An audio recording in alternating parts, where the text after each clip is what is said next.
the shaping of humanity. The mystery of humanity's origin does not end with the shaping of clay or the infusion of divine breath. It deepens in the recurring ancient assertion that humankind was made in the image of the gods.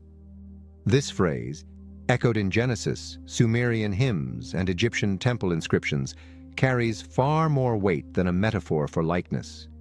To the ancients, the image was a transmission, a blueprint of essence. Humanity was not merely created by the gods, but of them, containing within its form a fragment of the celestial nature.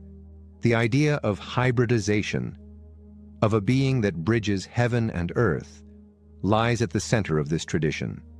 From Mesopotamia to the Andes, from the Nile to the Indus, mythologies speak of a time when divine beings intermingled with mortals, producing offspring who were neither fully God nor fully man. These hybrids became kings, heroes, and sages, their bloodlines forming the bridge between cosmic intelligence and terrestrial evolution. The earliest records of this belief come from Sumer, where the creation epics describe humanity as the laborers of the gods, yet infused with divine substance. In the Atrahasis epic, when the Igigi gods grew weary of toil, the higher deities ordered the formation of humans from clay mixed with the flesh and blood of a sacrificed god. The spirit of divinity thus entered the mortal frame, granting intelligence and awareness. The Sumerians believed that this act permanently linked humanity to its makers, a biological and spiritual connection symbolized in the royal lineages claiming descent from the Anunnaki. The kings of Ur and Lagash bore titles such as Chosen of An, Seed of Enlil, and Offspring of Nana. These were not mere political claims, they reflected a cosmological truth. The rulers were hybrid beings, vessels of divine will expressed through human form. Their right to rule derived not from conquest, but from blood, the literal mingling of heaven and earth. Egypt preserved a similar doctrine.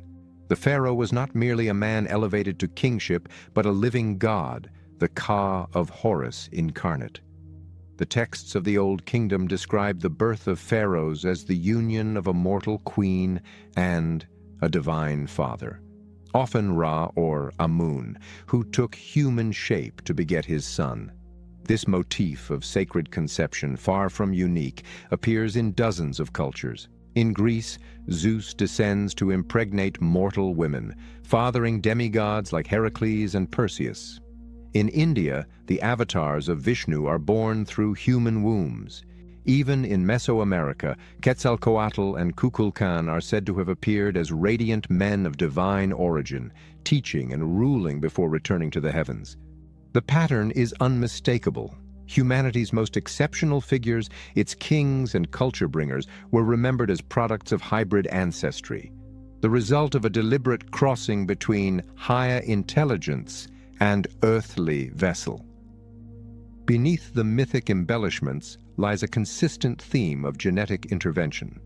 The mixing of divine essence with mortal substance is described not only as a sacred union, but as an act of precise intention. In the Mesopotamian creation accounts, the gods consult, deliberate, and perform rituals of purification before creating humankind. The language resembles that of experimentation. They slaughtered the god who had intelligence. They mixed his flesh and blood with clay. The notion of a controlled fusion, divine life force implanted into earthly matter, carries the resonance of bioengineering in symbolic form. The ancients, lacking the vocabulary of modern science, encoded the concept through story, gods shaping humans in their image, gods descending to intermix with mortals, gods awakening life by touch or word. These are mythic metaphors for transmission, the passing of code into clay, of pattern into organism.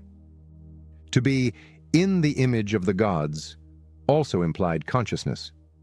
The Sumerians used the term salam dingir, the likeness of a deity, to describe both statues and living beings that served as vessels for divine presence. Similarly, the Hebrew Tselem Elohim means an imprint or shadow of the divine form, not merely resemblance, but embodiment. The Egyptian concept of Sa referred to the flow of divine power that animated the living image, and the Kai, the double or energetic twin, was what linked the physical body to its cosmic archetype. Across all these traditions, humanity's image-bearing status was not decorative, it was functional. Humans were designed to act as mediators, creatures capable of both physical survival and metaphysical perception. The hybridization was therefore not only biological but ontological, an attempt to create a being capable of self-awareness, of recognizing its creators, and, eventually, becoming co-creative. The myth of hybrid beings, the Nephilim, the demigods, the Shining Ones, represents this stage of experimentation. Genesis 6 describes the sons of God taking wives among the daughters of men, producing offspring who were mighty men of old, men of renown. The Book of Enoch expands this into a narrative of heavenly descent, forbidden union, and catastrophe. Yet beyond its moral framing lies a vision of accelerated evolution, the infusion of higher intelligence into the human gene pool. The offspring are stronger, wiser, and more ambitious. The first civilizations rise, cities are built, and arts are born. But with power comes imbalance. The hybrids, caught between two worlds, become restless and proud, disrupting the harmony of creation. Their destruction by flood or fire in later myths symbolizes not only divine judgment, but the end of a failed genetic age, a pruning of the experiment before it exceeded its limits. The Greeks, too, remembered such ages. Hesiod's Works and Days describes successive races of mankind, golden, silver, bronze, heroic, and iron, each degenerated from the last, except for the heroes, those born of divine and mortal union. The heroic race stands apart as a transitional species, embodying both divine virtue and human frailty. Their era ends in great wars and floods, mirroring the Mesopotamian cycle of hybrid creation and destruction. In both traditions, the gods withdraw afterward, allowing ordinary humanity to continue unaided. The message is clear. Hybridization was a phase, not the final design. The goal was not perpetual dependency on the divine, but the eventual emergence of autonomous intelligence. Humanity, once mixed, would carry the divine image within, no longer needing external visitation. The persistence of hybrid imagery in art and religion reveals how deeply this idea shaped ancient consciousness. The winged bulls of Assyria, the sphinxes of Egypt, the centaurs and mermaids of Greece, all embody the fusion of realms. These composite beings are not mere symbols of imagination, but philosophical expressions of cosmic integration, the divine mind housed within natural form. Even in later theology, the idea survived. The Christian mystery of the Incarnation, the divine made flesh, is the ultimate reiteration of the hybrid ideal, a reassertion that the boundary between God and man is porous by design. In this continuity of symbols, one perceives the enduring truth. The image of the gods was never lost, only transformed into the consciousness that now contemplates it. From a modern standpoint, hybridization need not be read as literal interbreeding with celestial beings, though ancient peoples clearly believed it so. Rather, it may represent an awareness that the human genome itself is a vessel of inheritance, that our evolution has been shaped by external forces, cosmic and environmental alike. Radiation from supernova, shifts in magnetic fields, symbiosis with microorganisms, all have rewritten the code of life countless times. The myth of divine intervention captures this process through anthropomorphic imagery, translating cosmic influence into the language of kinship. To say that gods mingled with humans is to say that the universe participated directly in our making, that intelligence preceded biology and remains imprinted in it. Yet the ancients did not view this divine image as perfection. To bear the likeness of the gods was both privilege and burden. It meant carrying their potential and their conflicts, creativity and destruction, compassion and pride. The hybrid beings of myth are never simple heroes. They are torn by divided natures. Gilgamesh, 2/3 divine and 1/3 human, embodies this struggle. His might is unmatched, yet his heart is restless, his mortality unbearable. He seeks eternal life and fails, learning that divinity within does not free one from the human condition, but deepens it. This tension between the clay that binds and the spark that calls defines the human experience. The divine image is not an escape from matter, but its illumination. The Egyptian theologians captured this beautifully in their doctrine of the Sahu, the glorified body. Through purification and knowledge, the mortal form could be refined until it radiated its hidden divinity, becoming a vessel for the gods once more. This was the goal of initiation across the ancient world, to awaken the dormant hybrid within, to remember one's celestial ancestry and live in accordance with it. In this sense, hybridization is not a past event, but a continuing process. Humanity remains the interface between heaven and earth, the experiment still unfolding. The divine image is not static, but evolutionary, the seed of consciousness growing toward its source. Thus, the myths of hybrid origin, far from primitive fables, encode a profound cosmological insight that life evolves through union, that intelligence perpetuates itself by mingling with matter. The gods, in creating humanity in their image, were not making replicas but successors, beings capable of carrying the creative impulse forward. Whether by divine design, cosmic law, or the mysterious self-organizing intelligence of the universe, hybridization remains the engine of progress, the bridge between what is and what could be. The divine image within humanity is the reminder of that bridge, a spark of remembrance that drives us still to look upward, to question, to create, and to transcend.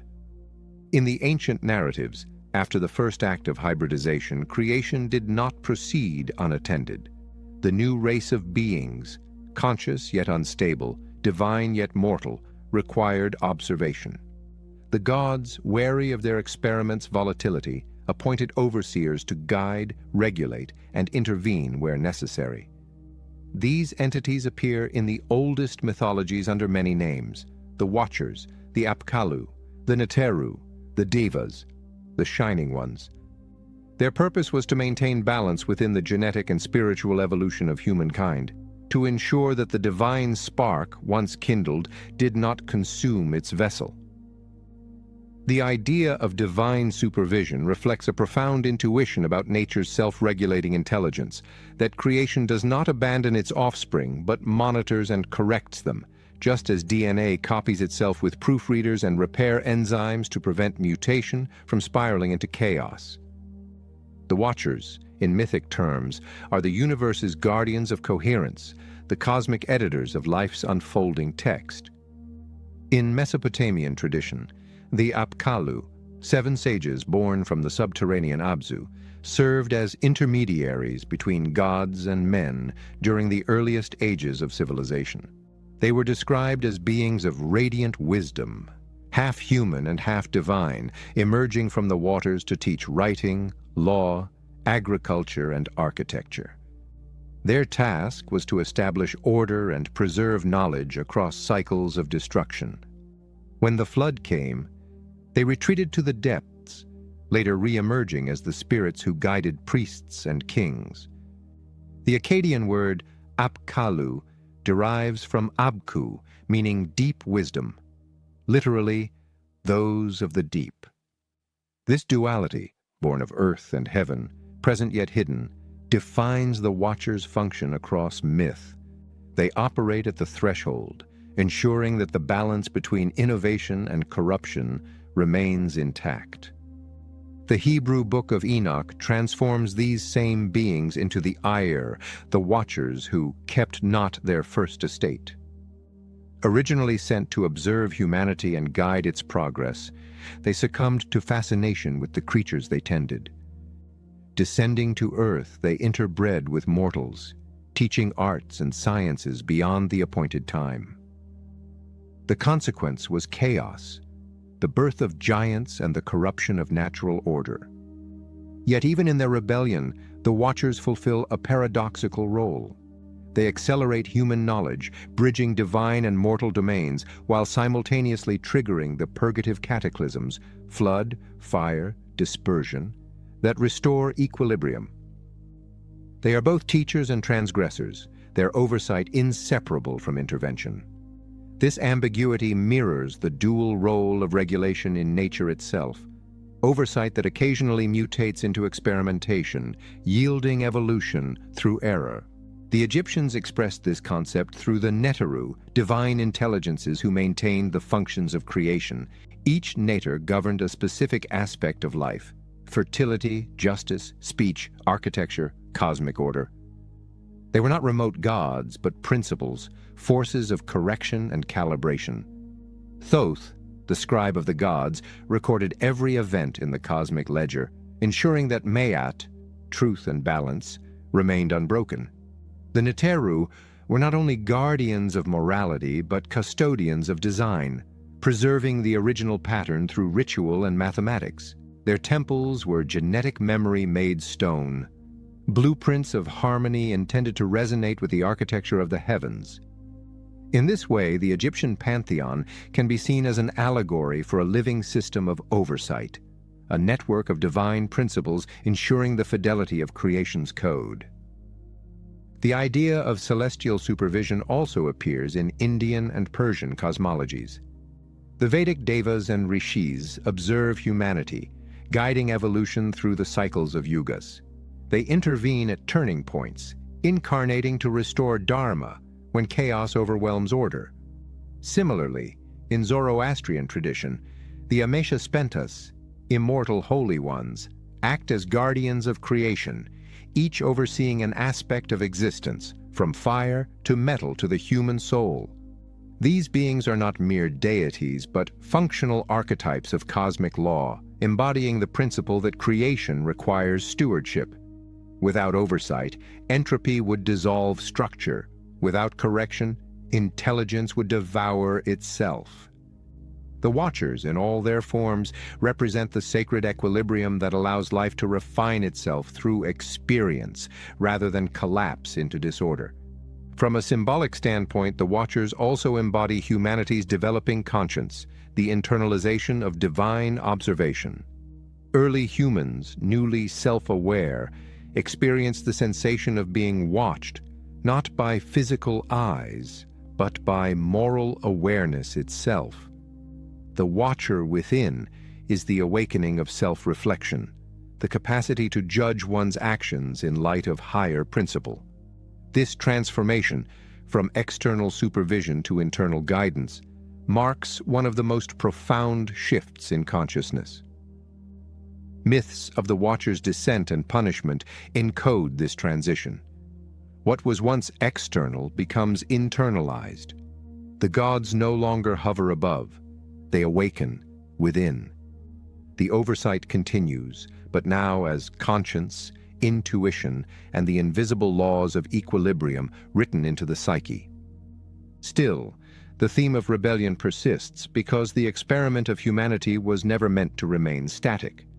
In the Enochian texts, when the Watchers descended, they did so in defiance of command, choosing empathy over detachment. They saw humanity's struggle and sought to aid it, though their compassion transgressed cosmic law. This echoes a universal paradox, the tension between preservation and progress, between safeguarding the design and allowing it to evolve. In modern biological terms, this is the balance between genetic fidelity and mutation. Without mutations, life stagnates. Without correction, it collapses. The Watcher's fall thus mirrors nature's own creative gamble, the willingness of the system to risk error in pursuit of greater complexity. Their punishment, like extinction events in evolution, clears the field for renewal. The system self-corrects, yet memory of the transgression becomes embedded in myth, a warning that guidance must evolve alongside creation itself. In Sumerian iconography, one often finds figures with eyes enlarged or emphasized, the Apkallu, with their eagle heads and watchful gaze, the statues of Tel Brak with obsidian eyes that seem to stare across millennia. The eye becomes the central symbol of oversight, not as surveillance, but as awareness. The eye of Horus in Egypt, the all-seeing Ujat, was not a tool of punishment, but of healing. Its restoration by Thoth symbolizing the mending of cosmic order after fragmentation. The Watcher's function, therefore, was restorative as much as regulatory. They observed not to condemn, but to maintain wholeness, to ensure that creation remained conscious of itself. The same symbol later reappears in mystical traditions as the third eye, the inner vision that perceives truth beyond illusion. In this sense, the Watchers are not external beings at all, but personifications of consciousness monitoring its own unfolding. The stories of their fall, then, are less about cosmic rebellion than about the necessary diffusion of oversight. As creation expanded, as humanity multiplied, centralized control gave way to distributed intelligence. The Watchers' withdrawal signified the delegation of responsibility to their subjects. Humanity became its own regulator, its own watcher. The divine function of observation transformed into scientific curiosity, moral reasoning, and the quest for knowledge. Each generation inherits the duty once performed by celestial overseers, to watch, to learn, and to maintain balance between mastery and reverence. The great revolutions in science, ethics, and spirituality are modern echoes of this ancient guardianship. Every discovery is an act of observation, every moral awakening a rekindling of the Watcher's flame. Yet the memory of their original oversight endures in our collective longing for guidance. The belief in guardian angels, ancestral spirits, extraterrestrial watchers, and cosmic intelligences all stem from the same root. The intuition that creation is not alone, that higher awareness accompanies its evolution. Even in physics, the notion persists that observation shapes reality, that consciousness itself participates in the formation of matter. The quantum observer and the mythic watcher converge upon the same mystery, that the act of awareness is creative. To watch is to sustain. The universe, in watching itself through countless eyes, ensures its own continuation. The legacy of the Watchers is thus twofold. On one hand, they represent divine supervision, the maintenance of cosmic law through intelligent design. On the other, they symbolize the awakening of internal oversight, consciousness becoming self-aware and self-correcting. In the mythic ages, their vigilance was external. In our age, it is interiorized. Humanity has inherited their function. Each scientific advance, each moral struggle, each act of compassion continues the work they began. The torch of observation has passed from gods to their image-bearers, from celestial to terrestrial minds. We are now the Watchers, stewards of life's experiment, custodians of its fragile equilibrium. The ancients may have feared or revered their cosmic overseers, but their deepest insight endures, that all creation requires guardianship. Whether those guardians dwell in the heavens or within the human spirit, their function remains the same: to preserve coherence amid chaos, to guide the unfolding of potential into purpose. The Watchers' true legacy is not their fall, but their persistence. They have not vanished, they have multiplied. Every act of awareness, every gaze turned toward the stars, every ethical choice born of reflection, is their watch continuing. Through us the cosmos observes itself, the experiment sustained by its own sentience, the divine oversight now written into human eyes. When the gods first shaped humankind, they endowed their creation with movement, instinct, and perception, yet without law or language, consciousness remained a fragmented spark. To be aware was not enough. Order required articulation. Thus, in the next phase of the ancient narrative, the divine overseers bestowed upon humanity the twin gifts that would define civilization itself: the power to speak and the capacity to discern right from wrong. Law and language, structure and symbol, became the scaffolding upon which thought could rise beyond mere survival. To speak was to name, and to name was to define the world. To establish law was to impose rhythm upon chaos, to synchronize individual will with cosmic order. In the myths of Mesopotamia, Egypt, and beyond, these two creations, one of the tongue and one of the mind, were inseparable, twin aspects of divine intention expressed through sound and symbol.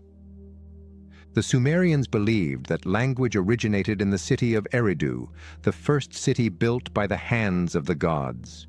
There, under the guidance of Enki, the divine craftsman, the me, the decrees of civilization were established. These me were not merely laws in the legal sense, but the templates of all ordered behavior: kingship, justice, craftsmanship, ritual, writing, and truth. To receive the me was to receive the pattern by which the cosmos itself was governed. The me were stored in the Abzu, the watery domain of Enki, and distributed to humankind through his chosen intermediaries, the Apkallu sages. When the goddess Inanna visited Enki's shrine, she was granted or stole these divine laws and carried them to her city of Uruk, thereby civilizing the world. The story may be read as mythic allegory for the transmission of structured knowledge, the descent of cosmic order into human culture, encoded through symbol, speech, and memory. Language, for the ancients, was not invention, but revelation. Words carried power.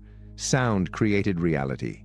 In the Enuma Elish, Marduk's supremacy among the gods is confirmed when he commands and his words come to pass, the universe itself obeying linguistic order. In the Egyptian tradition, Ptah conceives creation through his heart and speaks it into being through his tongue. The Memphite theology explicitly states, "Everything came into being through what the heart thought and the tongue commanded." Thought was vibration, word was matter, and creation was the harmonization of both. The Hebrew Bereshit continues this lineage. And God said, "Let there be light." Existence responds to sound.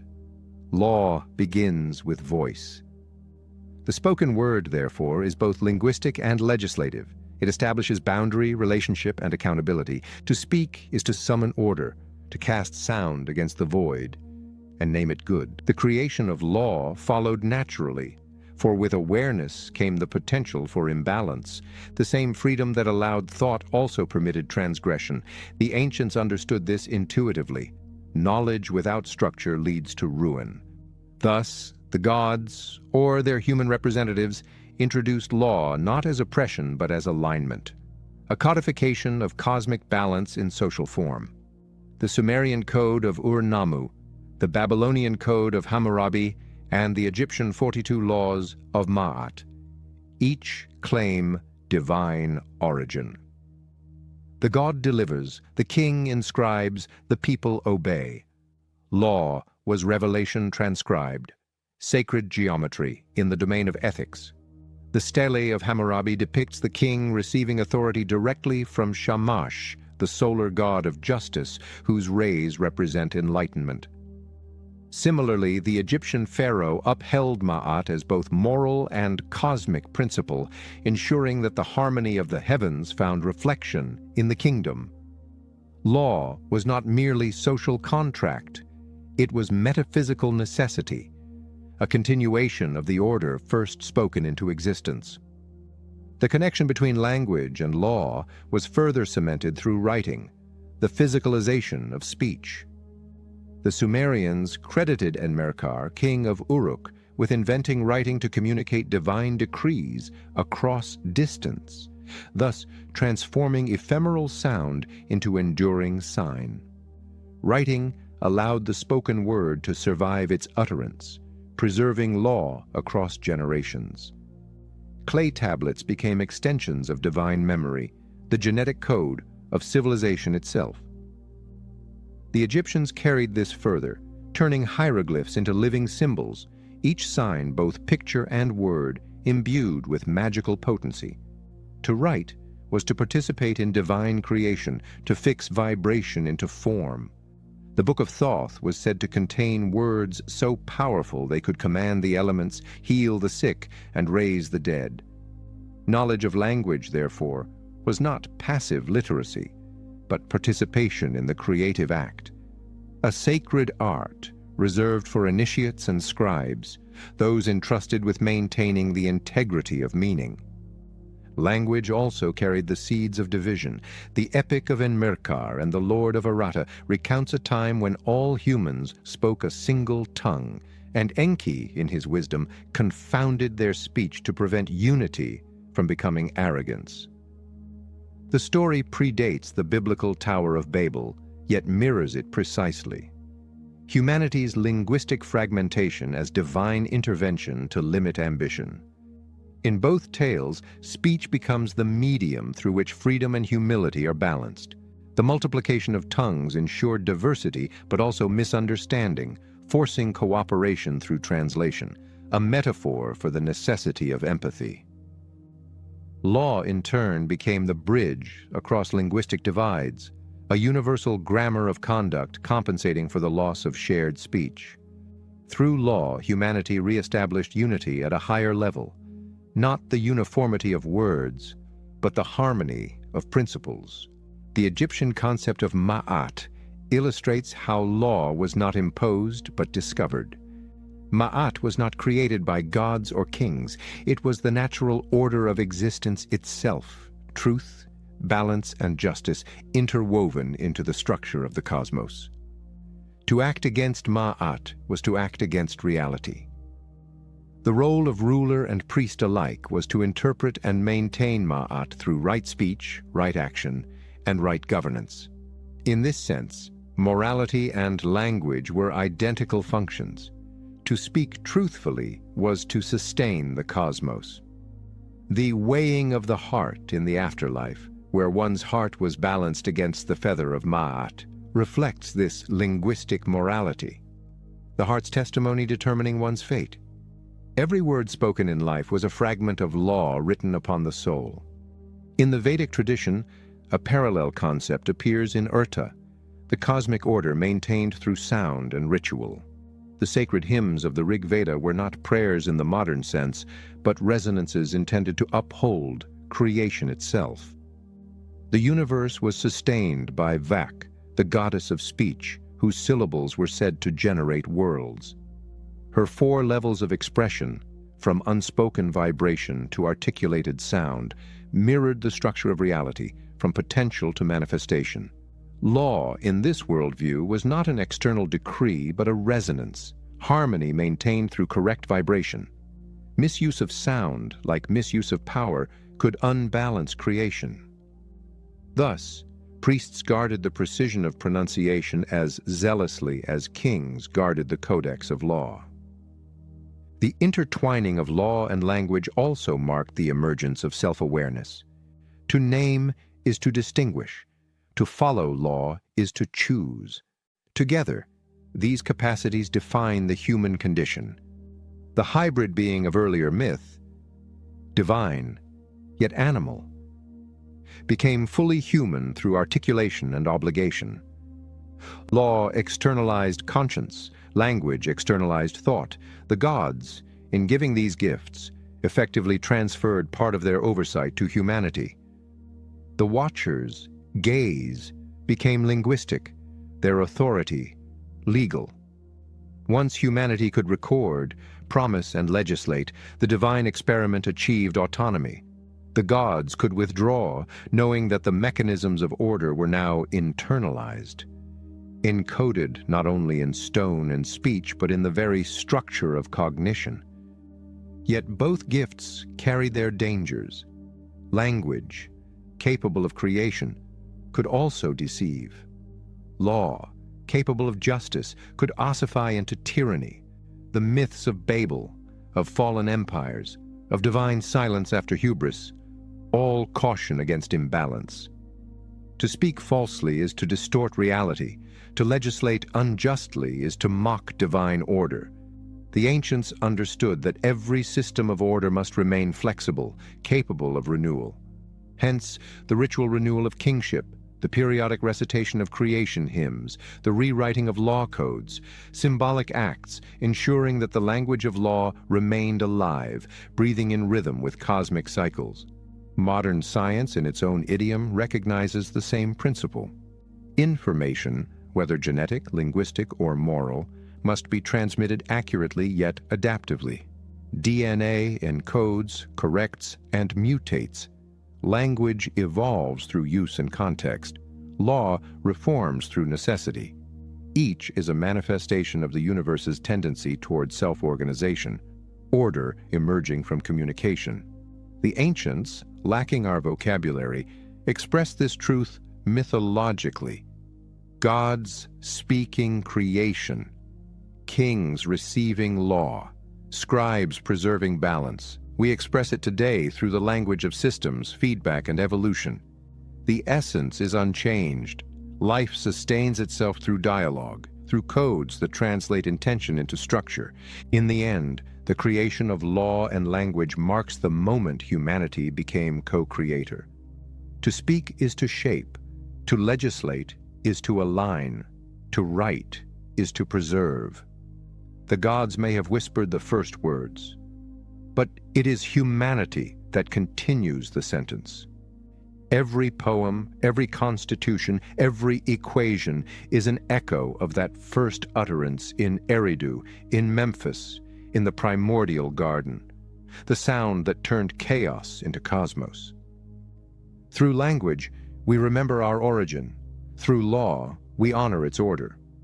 Together, they form the grammar of creation itself, the living covenant between clay and spirit, between the watchers above and the watchful within.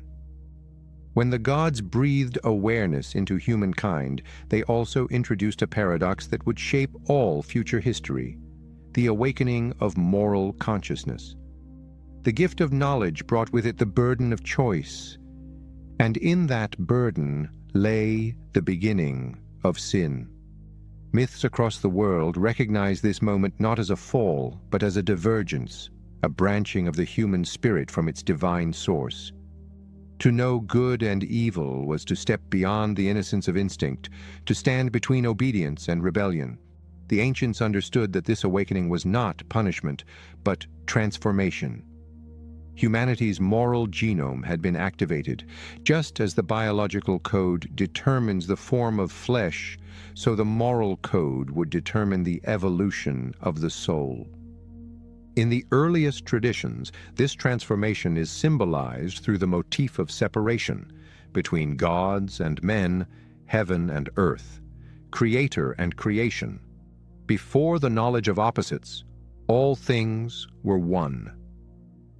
After it, duality emerged. In the Mesopotamian myth of Adapa, the wise man created by Enki, the first human's disobedience leads not to destruction, but to distance. Adapa breaks the wing of the south wind and refuses the food of immortality offered by Anu. His act of choice establishes the boundary between divine and mortal. Similarly, in Genesis, the eating of the fruit of knowledge awakens moral awareness but severs humanity from paradise. The serpent, symbol of wisdom and renewal, catalyzes evolution. but the consequence is exile, a necessary separation for growth. To the ancient mind, exile was not purely loss. It was the initiation of autonomy, the moment the divine experiment learned to self-regulate. The concept of sin in these ancient contexts was never solely about moral transgression.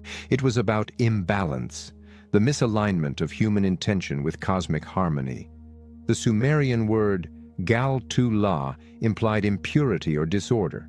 The Egyptian concept of Izfet was the disruption of Ma'at, the universal equilibrium. When humans acted without awareness of order, they introduced chaos into the living system. Sin, then, was a deviation from frequency, a disharmony in the symphony of creation. The gods did not condemn humanity for curiosity, but for forgetting the rhythm of balance. Knowledge itself was sacred. Misuse of knowledge was the fracture. The myth of Prometheus in Greece offers another lens to view this transformation. By stealing fire, symbol of divine intellect, and giving it to mortals, Prometheus ignites the human mind. Fire is enlightenment, the inner flame of innovation and reason. But its theft incurs eternal punishment, for with knowledge comes responsibility. Zeus's wrath is not against learning, but against premature independence. The gods feared, perhaps rightly, that humankind, armed with divine power but lacking divine restraint, might replicate the creative impulse without wisdom. The same caution appears in the story of the Watchers. Their forbidden union and the knowledge they imparted accelerated evolution, but destabilized the balance. Across these myths, the lesson resounds. Intelligence divorced from morality leads to entropy. The moral genome must evolve in tandem with the intellectual one. In Egypt, this evolution was guided through initiation rather than prohibition. The journey through the afterlife, as recorded in the Book of the Dead, mirrors the internalization of law and conscience. The heart, symbol of the moral self, is weighed against the feather of Ma'at, not to condemn, but to measure alignment. Each declaration of innocence is an affirmation of resonance. I have not lied. I have not stolen. I have not slain. These are not commands from without, but affirmations of inner harmony. The Egyptians believed that moral order was as natural as the Nile's flow. To act justly was to move with the current of the cosmos. The heart's purity determined whether the soul could reunite with its source. In this model, morality is not imposed law, but biological necessity, the spiritual continuation of life's tendency toward equilibrium. The Hebrew narrative, by contrast, dramatizes the tension between divine command and human freedom. The tree of knowledge represents moral differentiation, the capacity to see contrast, to distinguish right from wrong. Yet the immediate result of eating its fruit is shame, the awareness of nakedness, vulnerability, and separation. This shame is not divine punishment, but evolutionary shock, the sudden realization of individuality. Before this, humanity existed in unity. After it, selfhood was born. To know oneself is to know one's limits, and thus begins the long journey of reconciliation. The covenantal laws that follow, from Noah to Moses, serve as external scaffolds for internal restoration. The commandments are not arbitrary decrees, but symbolic efforts to re-establish the lost equilibrium between divine intention and human desire. The moral genome, in this sense, functions as a spiritual code, mutable, responsive, and subject to refinement through experience. It is passed not through flesh, but through culture, myth, and memory. Each civilization expresses it differently. Ma'at in Egypt, Dharma in India, Tao in China, Logos in Greece, Covenant in Israel. Yet all share the same genetic structure, the search for harmony between inner awareness and outer law. In India, The Upanishads speak of Atman discovering its unity with Brahman through knowledge and discipline. In China, Laozi teaches that the Tao cannot be forced, that virtue arises from alignment, not compulsion. In Greece, the Delphic maxim, "Know thyself," encapsulates the entire process. Morality begins in awareness. The ancients were geneticists of the spirit, experimenting with codes of behavior that mirrored cosmic order. Each system of ethics was an attempt to rewrite the dissonance between matter and meaning. In scientific language, one might say that morality emerged as an adaptive mechanism. Just as cooperation enhances survival, moral awareness enhances coherence. Groups bound by trust, law, and empathy endure. Those ruled by chaos decay. The ancients, through myth, expressed this evolutionary insight long before biology could measure it. The fall from Eden or Dilmun is not regression, but specialization. The emergence of moral complexity from instinctual simplicity. Humanity became self-replicating consciousness, capable of transmitting not only genetic material but ethical frameworks. The stories of sin and separation are, therefore, mythic records of moral speciation, the birth of a new kind of being capable of reflection. Yet separation also carries sorrow. The loss of direct communion with the divine haunted every ancient civilization. Ritual, sacrifice, and prayer were ways to bridge the gap, echoes of a time when gods walked among men. The sense of alienation expressed in psalms and laments is the emotional cost of moral autonomy. The gods no longer commanded directly. Their will had to be interpreted. Prophets, priests, and philosophers arose as intermediaries, translating cosmic law into human language. But as understanding deepened, so too did distance. The divine voice grew fainter, replaced by conscience and reason. The Watchers withdrew. The inner Watcher awakened. The exile from Eden, the banishment from Dilmun, the silencing of oracles, all mark humanity's graduation into moral adulthood. The silence of the gods is the sound of self-responsibility. Still, the yearning for reunion persists, encoded in every religion's promise of redemption. The moral genome drives not only survival, but transcendence. It seeks to reconcile opposites, to merge knowledge and innocence, freedom and order, human and divine. Mystical traditions across cultures interpret the original separation as a temporary stage, the necessary polarity that allows consciousness to evolve. The Gnostics taught that ignorance, not sin, is the true fall, and that enlightenment restores unity. The Kabbalists saw creation as divine light shattered into fragments, each soul tasked with repair. Tikkun olam, the mending of the world. Even modern science, in its search for unifying principles, echoes this impulse toward reunion. The same intelligence that split the atom seeks to integrate understanding. The same moral tension that divided heaven and earth inspires compassion. In this sense, sin is not a flaw, but a function, the friction through which awareness refines itself. Without separation, there can be no relationship. Without error, no correction. The ancients' myths of fall and redemption are less about guilt than about evolution. Humanity, in gaining the knowledge of good and evil, became capable of ethics, empathy, and art, capacities unknown to instinctual creation. The serpent's whisper was not a curse, but a catalyst. The exile, not damnation, but transformation.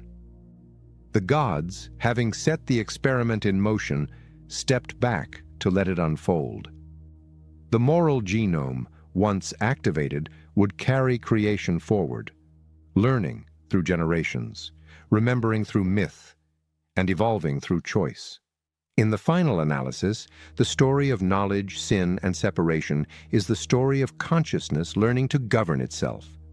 The ancients understood what modern thought often forgets, that morality is not imposed from above, but discovered within, like a genetic code waiting to be expressed. To live in harmony with the cosmos is to resonate with the original law written into being, the law of balance, compassion, and awareness. Humanity's task is not to erase the separation, but to sanctify it, to transform the distance between earth and heaven into dialogue. The forbidden fruit was never meant to be refused forever.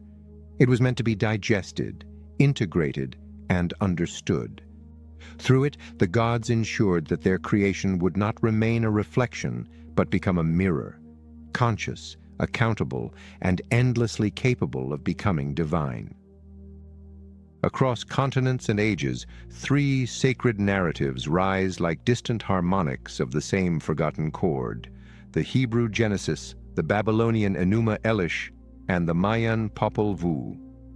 Though separated by oceans and millennia, they speak in resonant parallels of a divine act of shaping, of a struggle between order and chaos, of a creation born through word, will, and conflict.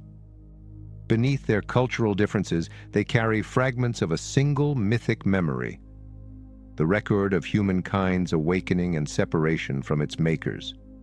Each text, in its own idiom, encodes the transformation of raw substance into consciousness, and the shift from divine oversight to human stewardship. To read them together is to glimpse the scaffolding of a universal theology, one that spans the Fertile Crescent and the jungles of Guatemala, the ziggurats of Babylon, and the temples of Palenque, all testifying that creation was not a singular event, but an ongoing dialogue between heaven and earth. In Genesis, creation begins not with battle, but with breath, the divine spirit moving upon the waters, a calm before articulation. "Let there be light," says the unseen voice, and order blossoms from the void. The Hebrew tohu va bohu, formless and empty, mirrors the Babylonian Tiamat, the undifferentiated waters of chaos. Both describe the primordial potential awaiting command. Yet where Enuma Elish tells of cosmic conflict, Marduk slaying Tiamat and fashioning the world from her divided corpse, Genesis describes a gentler mastery, the command of word over wave. The same principle underlies both, creation as imposition of structure upon chaos. Whether through sword or syllable, the universe is ordered by divine intention. Humanity, formed from dust yet infused with breath, becomes the living image of that ordering power. The Enuma Elish frames this act within a divine hierarchy. Before the world existed, there was only Apsu and Tiamat, the mingled waters of fresh and salt. From their union came the younger gods, whose noise disturbed their progenitors. Conflict ensued. Apsu was slain, and Tiamat rose in wrath, birthing monstrous legions. Only Marduk, armed with wind and lightning, prevailed. Splitting Tiamat in two, he stretched her body across the heavens, setting her eyes as the sources of the Tigris and Euphrates. From her remains he formed the world, and from the blood of her consort Kingu fashioned mankind, designed to serve the gods' labor. It is a myth of conquest and calibration, chaos subdued, matter disciplined, consciousness shaped through divine sacrifice. Humanity's origin in divine blood parallels Genesis's motif of the image of God, both asserting that life carries within it the residue of the sacred, whether as breath or as blood. The Hebrew account, though stripped of polytheistic trappings, preserves this same architecture of separation and refinement. Each day of creation marks a boundary: light from darkness, waters above from below, land from sea, man from beast. Law is woven into the cosmos from its inception. The Enuma Elish describes the same principle through Marduk's establishment of stations for the gods, fixed positions of stars and planets to regulate time. Order is geometry, the mapping of chaos into predictable rhythm. In both stories, the divine act is less spontaneous miracle than engineering, a deliberate construction guided by measurement, hierarchy, and word. The gods of Babylon speak in decrees. The God of Israel speaks in commandments. Creation is law expressed as form. The moral drama of Genesis, the temptation, the fall, and the exile, echoes the subsequent sections of Enuma Elish, where humanity's creation brings both utility and unrest. In Babylon, man is designed to relieve the gods of toil. But his noise and rebellion lead to successive purges, floods and plagues echoing Enlil's wrath in the Atrahasis epic. In the Hebrew tradition, the same tension appears in the story of Eden. Humans, meant to tend the garden, seek autonomy and thus incur exile. Both myths portray divine disappointment, not in the act of creation itself, but in its unpredictability. The image-bearing creatures prove too reflective, too self-aware. Knowledge, whether of good and evil or of divine secrets, becomes the forbidden threshold crossed too soon. The result in both cases is separation, the withdrawal of the gods and the inheritance of labor, mortality, and memory. Humanity becomes self-managing, left to rediscover divine order from within. Across the ocean, in the highlands of Guatemala, the Popol Vuh preserves a narrative astonishingly parallel in structure and spirit. The Mayan gods, too, begin with the dark, watery expanse, a silent sea called Gukumats, within which thought and potential dwell. The creators, heart of sky and heart of earth, speak the world into being. Earth, arise. Sound becomes Genesis, word becomes flesh. Like Genesis and Enuma Elish, creation unfolds through command and articulation. But here, the gods' first attempts at humanity fail. They fashion beings of mud, too soft, they dissolve. Then of wood, too rigid, they lack hearts and understanding. Finally, they form men of maize, whose bodies endure and whose minds remember. Yet even these perfect creations threaten to rival their makers in perception. Their eyes see far, lament the gods, who then veil human vision so that men may perceive only what lies near. Thus, limitation becomes the price of consciousness, the same boundary expressed in the Edenic exile and the Babylonian curse of labor. The Popol Vuh continues with the rise of the hero twins, demigods who descend to the underworld to conquer death itself through wit, sacrifice, and resurrection. Their story mirrors the descent of Inanna, the resurrection of Osiris, and the passion of later messianic figures. It encodes the universal pattern of fall and renewal, of divine essence tested through mortality. The twins' victory ensures the continuity of creation, their rebirth marking the dawn of the sun and moon. Just as Marduk's triumph establishes the celestial order and God's Sabbath rest sanctifies creation's rhythm, the twins' apotheosis stabilizes cosmic balance. In every culture, myth transforms cosmology into morality. Creation is complete only when awareness of its fragility arises. When one compares these three cosmologies, Mesopotamian, Hebrew, and Mayan, a profound symmetry emerges. Each begins in formless water, the undivided womb of potential. Each introduces divine speech as the instrument of creation. Each constructs a moral framework around separation, the partition of chaos into order, of divine from mortal, of knowledge from innocence. And in each, the Creator withdraws after completion, leaving humanity to maintain the balance through law, ritual, and remembrance.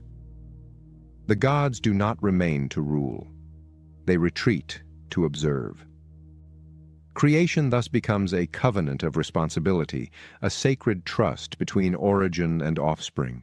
The linguistic parallels are equally revealing. In Babylon, the word amu, command, carries the same connotation as the Hebrew amar, to say, both implying authority through utterance.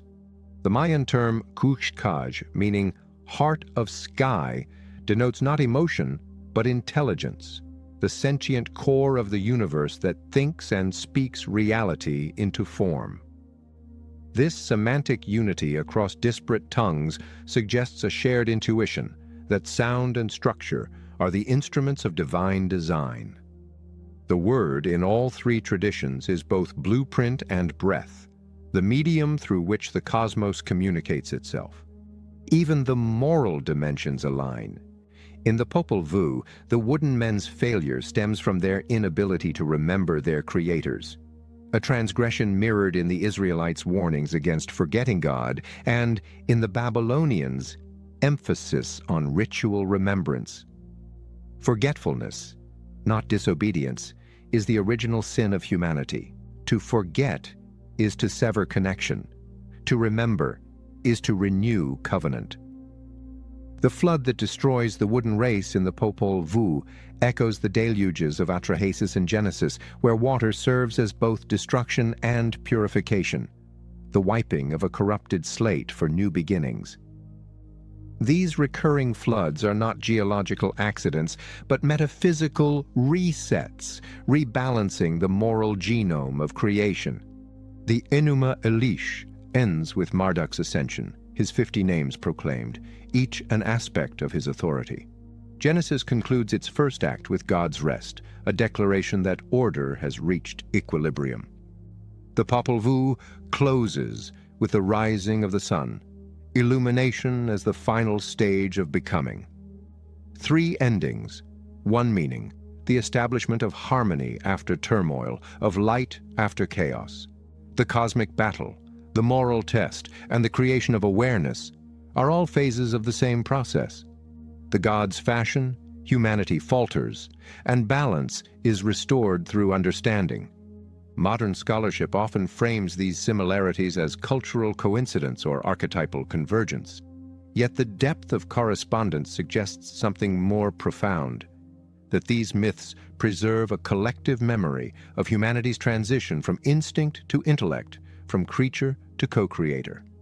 Each civilization inherited fragments of an older global mythos, the story of beings who came from the sky or sea, who shaped the earth and seeded consciousness, who withdrew when their task was complete. The echoes in Genesis, Enuma Elish, and Popol Vuh are not derivative but divergent branches of the same ancestral root, a mythic DNA encoding humanity's remembrance of its architects. These sacred texts endure because they speak to an inner truth that transcends geography, that creation is not static, that order must be maintained, that knowledge is both gift and test. Whether the voice that spoke was named Yahweh, Marduk, or Heart of Sky, it spoke into the same darkness, over the same waters, commanding light and structure into being. And though the languages differ, Hebrew, Akkadian, Quiche, the message is one. Creation is participation, not command. Responsibility, not privilege. The divine image within humanity is the echo of that first voice, resonating still through the centuries, calling the descendants of dust to remember that they, too, are creators, tasked to maintain the harmony once sung into existence. In the great arc of creation, there comes a moment when every maker must withdraw. The architect who once shaped the foundations must step back for the structure to stand on its own. The gardener, having sown and watered, must allow the soil to yield in its own season. So it was, according to the ancient traditions, with humanity and the gods. After the age of direct intervention, after the Watchers had taught and transgressed, after the builders had aligned stone to star, after the divine image had been imprinted upon flesh, the gods withdrew. They did not vanish, they receded. The world, once a classroom of divine instruction, became a field of testing. Humanity was left to mature. To understand this cosmic departure, the ancients spoke of cycles, the turning of ages, each marked by a different relationship between heaven and earth. The oldest texts of Mesopotamia speak of the reign of the gods, followed by the reign of demigods, and finally by the rule of mortal kings. The Sumerian king list records these epochs with precise brevity. After the kingship descended from heaven, Eridu was the seat of kingship. Later, after the flood, kingship was taken to Kish. The phrase descended from heaven implies a tangible oversight, authority literally imposed from the divine realm. But in the post-Diluvian world, that authority becomes delegated, transferred to human hands. Kingship remains from heaven, but is exercised on earth. Humanity, in other words, has inherited divine governance, not as subservience, but as stewardship. The gods' retreat marks the dawn of human agency. In the Egyptian worldview, this transition was framed as the departure of the Neteru. The texts of the Pyramid Age describe an earlier epoch, the Zep Tepi, the first time when gods and men walked together. The temples of Abydos and Edfu recall how the divine builders raised the first sanctuaries under the guidance of Thoth and Horus. But the texts also lament the end of that intimacy. The gods, weary of mortal corruption and strife, withdrew to the sky, to the imperishable stars of the circumpolar north. Yet their departure was not abandonment, but transference. They left behind the rituals, the geometry, the language of the cosmos so that humanity might continue their work. The pharaoh, the living Horus, embodied this covenant. He was not a god come to rule men, but a man charged to emulate the gods, maintaining Ma'at, the balance between order and chaos, in their stead. Maturity, in the Egyptian sense, meant the capacity to sustain creation without supervision. The Hebrews expressed the same truth in narrative form. After Eden, God no longer walked in the garden at evening. The voice that once spoke directly now spoke through prophets, dreams, and burning bushes. Revelation became rarer, yet deeper. The divine presence, more distant, yet more interior. The covenant with Noah, then Abraham, then Moses, marks the progressive internalization of divine law. The tablets of stone given on Sinai symbolize the same withdrawal, God's voice transformed into inscription. Humanity must now read what once it heard. The divine hand no longer intervenes in every act. Instead, it entrusts humankind to memory and interpretation. In this sense, the withdrawal of the gods was a form of faith, a cosmic confidence that their creation could evolve, self-correct, and seek alignment on its own. In the Enuma Elish, too, the gods withdraw after Marduk's victory and humanity's creation. The world, now ordered, is left to run according to established law. The divine realm remains, but its governance becomes procedural rather than personal. The celestial stations are fixed, the calendar cycles are ordained, and the duties of men are codified. The act of creation gives way to maintenance, an eternal rhythm of recurrence, watched but not micromanaged. The gods' oversight continues through the motion of stars, the flooding of rivers, the fertility of soil, predictable expressions of cosmic order rather than direct miracles. In this framework, maturity means recognizing the sacred within natural law. The divine is no longer an external will, but the pulse of the universe itself, constant and impartial. The Popol Vuh captures this moment with haunting beauty. After the gods' final creation, the men of Maize, the creators look upon their work and speak among themselves. They are too perfect. Their eyes see all.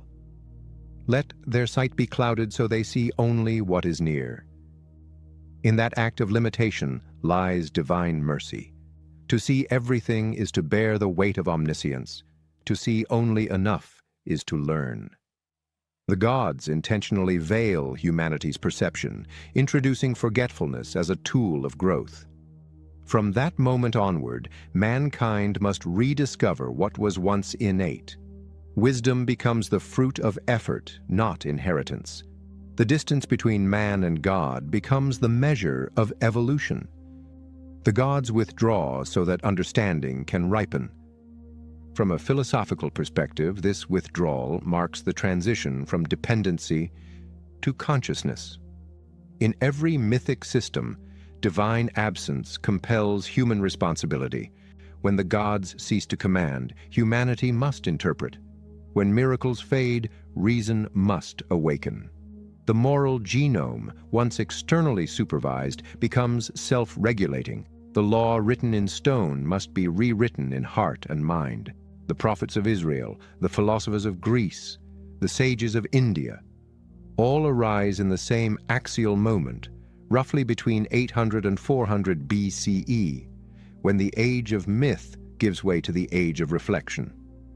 It is as if the withdrawal of the gods triggered an awakening across civilizations, the maturing of the experiment into self-awareness. Yet withdrawal did not mean disinterest. The ancients believed the gods still watched through stars, omens, and conscience. The constellations, arranged with precision, were seen as markers of the divine gaze. The eyes of heaven, as the Babylonians called them, followed the rhythm of human endeavor, measuring time and destiny. The Egyptian dead looked northward to join the imperishable ones, those divine intelligences who circled eternally without setting. The Maya tracked the return of Venus, the descent of Kukulkan, the turning of ages in the long count. Across the world, celestial observation became the new dialogue with the divine. Humanity matured not by severing contact, but by translating it into science. Astronomy replaced epiphany.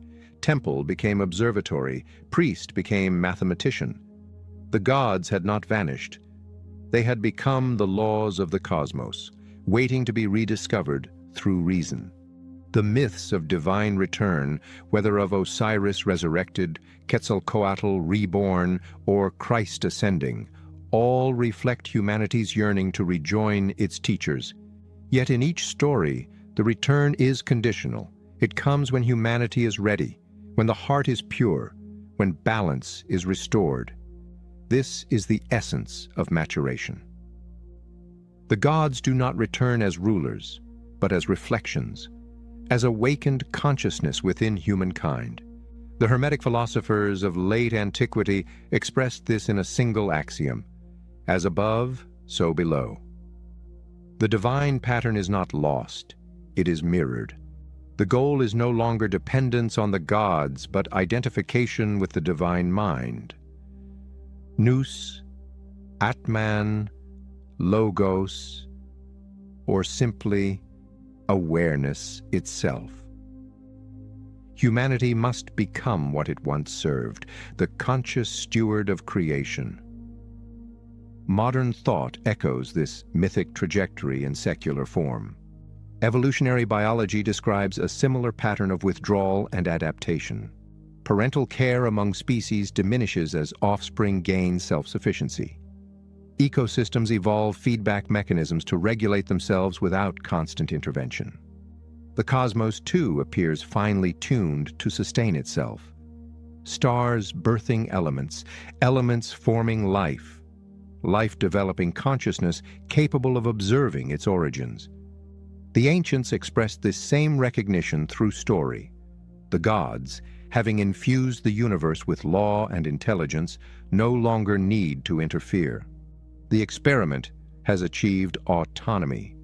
The divine impulse now expresses itself through the very beings once nurtured.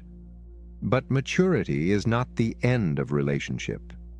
The myths warn that when humanity forgets its inheritance, chaos returns.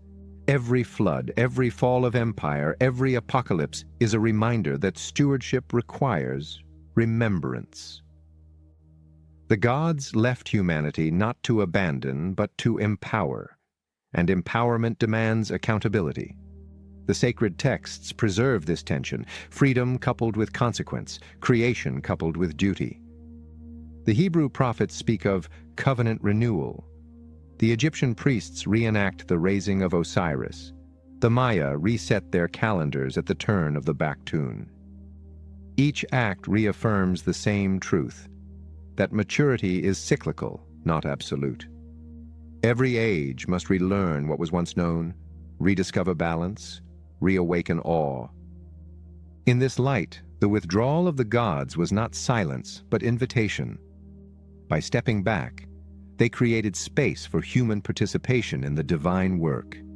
The distance between heaven and earth became the arena of learning, the crucible of empathy, creativity, and moral growth.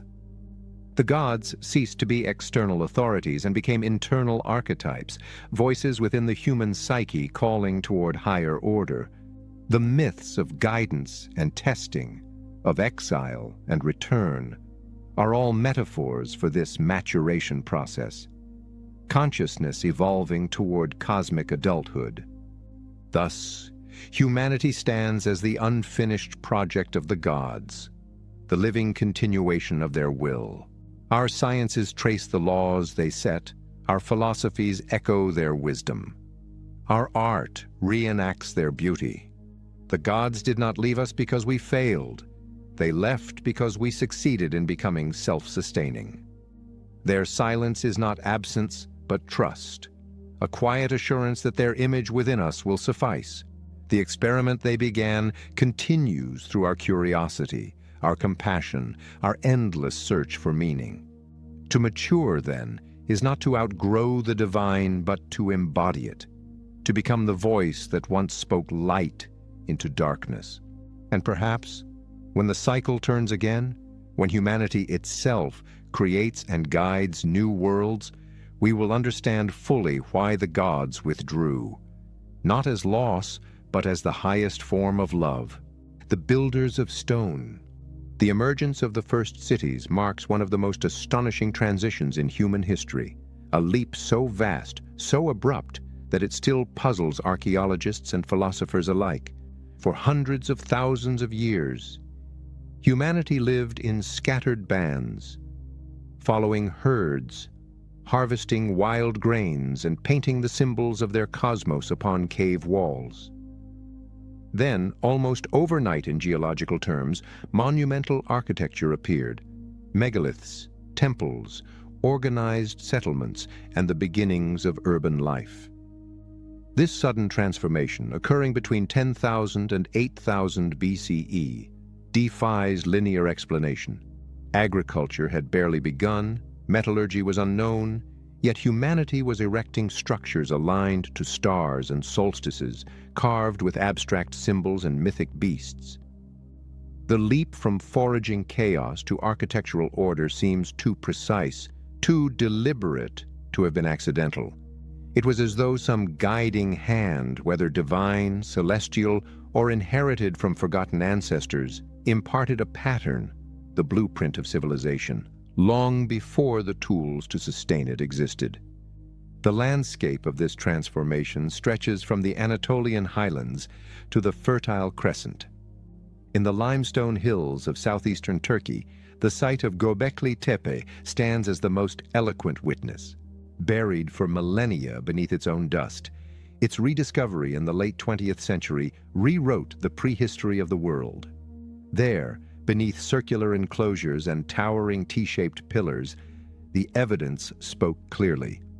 An organized, symbolically literate society existed more than 11,000 years ago, centuries before the supposed dawn of agriculture. The people who raised those stones were hunters and gatherers, yet they displayed knowledge of geometry, astronomy, and engineering, rivaling the city builders of millennia later. How, scholars still ask, did nomads become architects? What impulse drove a scattered humanity to gather, plan, and build monuments that would outlast empires? In mythic language, the ancients answered this mystery with stories of divine descent. The gods, they said, taught the first builders. In Sumer, the city of Eridu was called the first city, established by the gods themselves. In Egypt, Thoth was said to have drawn the sacred plan of temples upon papyrus before any stone was set, the house of life existing first in divine thought. The Mesoamericans told of Quetzalcoatl, the feathered serpent, who descended to instruct humanity in arts and measurement. Even the Bible preserves a shadow of this moment in the tale of Enoch, the city built by Cain's descendants, the first to bear a human name. Everywhere the same pattern repeats, the city as a divine imitation, a reflection of celestial order upon the earth. Civilization did not evolve gradually. It was initiated, a deliberate act of imitation, a translation of the heavens into stone. From a symbolic perspective, the construction of cities represents humanity's externalization of mind. The nomad lives in rhythm with the landscape. The builder reshapes it, to raise walls, to lay streets, to carve symbols into stone. These acts are not merely technological but metaphysical. The city is consciousness made visible, geometry imposed upon chaos, permanence extracted from flux. It marks the moment when humanity ceased merely to inhabit the world and began to design it. Archaeologists speak of the Neolithic Revolution, but the term barely captures the profundity of what occurred. This was not simply the invention of agriculture or architecture. It was the emergence of pattern recognition as a way of being, the alignment of pillars, the sequencing of symbols, the repetition of forms across continents. All suggest that early builders understood the relationship between order and meaning. They were not constructing shelters, but creating mirrors of the cosmos. The abruptness of this transition continues to challenge conventional models. How could such complexity arise among people who possessed neither writing nor metal, who lived by the chase and the seasonal harvest? The structures of Göbekli Tepe, Nevali Chori, and Jericho predate cities like Uruk and Memphis by millennia. Some researchers propose that religious or astronomical motivations preceded economic necessity. That belief, not survival, built the first monuments. Others detect continuity from earlier Paleolithic cult centers, such as the painted caves of Lascaux and Chauvet, where symbols of fertility and constellations already hinted at a unified cosmology.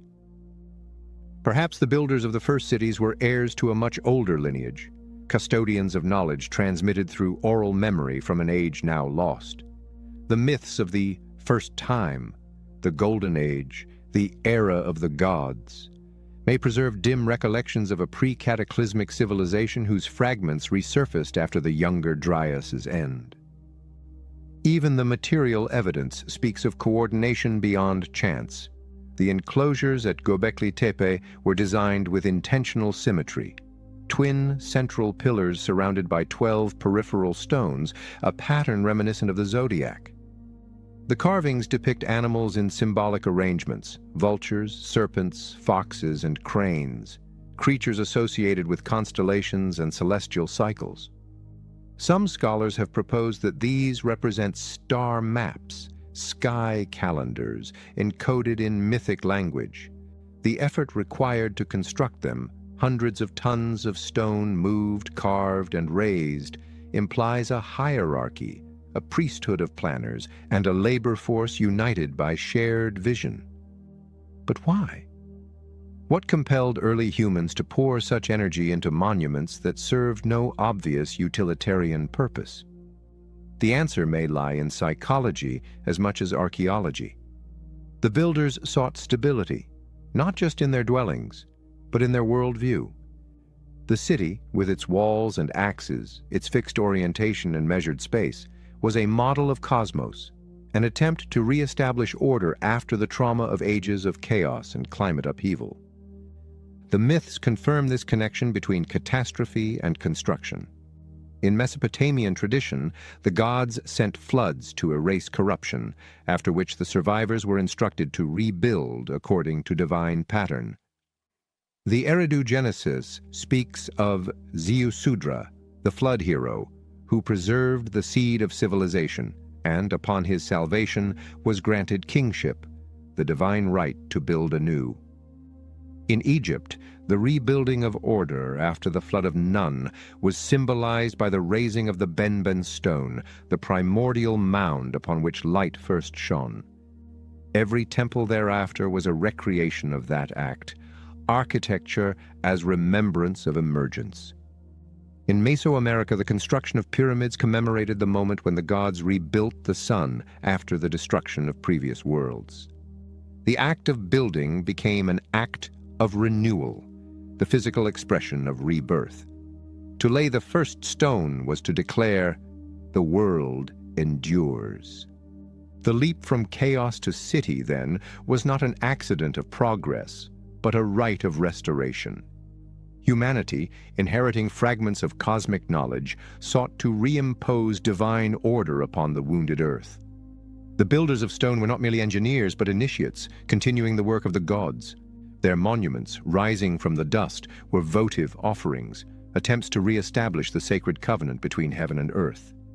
The plan of a city mirrored the heavens, 4 quarters for the 4 directions, a central axis for the pole star, walls aligned to the solstices.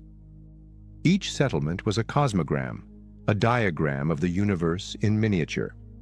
To dwell within its boundaries was to participate in cosmic harmony. Thus, civilization itself was a ritual, architecture as theology, measurement as devotion. From a modern viewpoint, this sudden emergence may reflect a cognitive revolution. The moment symbolic thought fully matured. The mind, newly aware of pattern and permanence, externalized its architecture into the world. The same impulse that carved constellations into memory carved them into stone. Yet even this psychological explanation echoes the ancient one. Humanity remembering what the gods once taught. Whether the architects of Göbekli Tepe acted on divine instruction, ancestral inheritance, or intuitive insight, the result was the same. The reappearance of order after chaos, geometry reborn upon the earth. As centuries passed, the impulse spread outward. The proto-urban centers of Çatalhöyük, Jericho, and Mehrgar carried the same DNA, centralized planning, ritual spaces, and shared mythic motifs. The gods no longer walked among men, but their memory lived in the measured stone. Each wall, each pillar, each ceremonial platform was a syllable in the language of order. By the time writing appeared, the blueprint was already ancient. The city had become humanity's second Eden, a place of both creation and exile, freedom and control. To build was to remember, but also to aspire, to prove worthy of the image in which humankind had been made.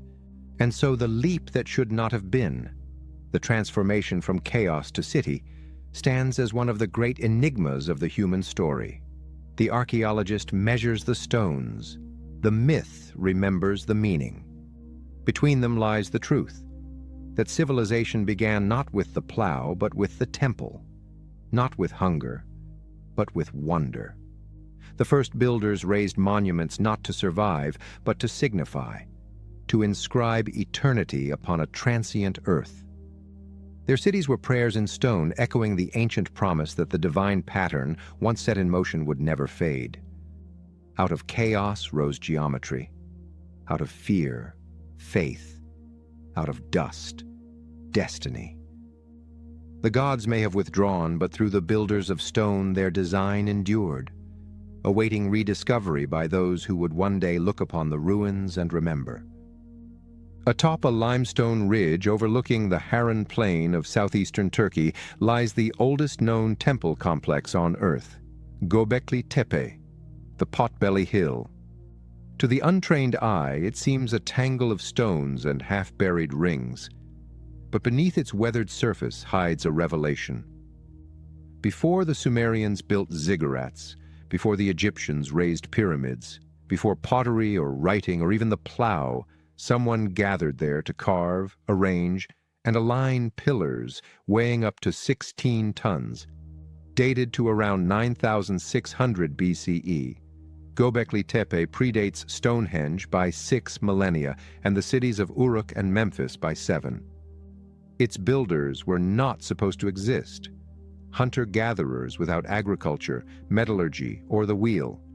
Yet they left behind one of the most sophisticated symbolic architectures ever found.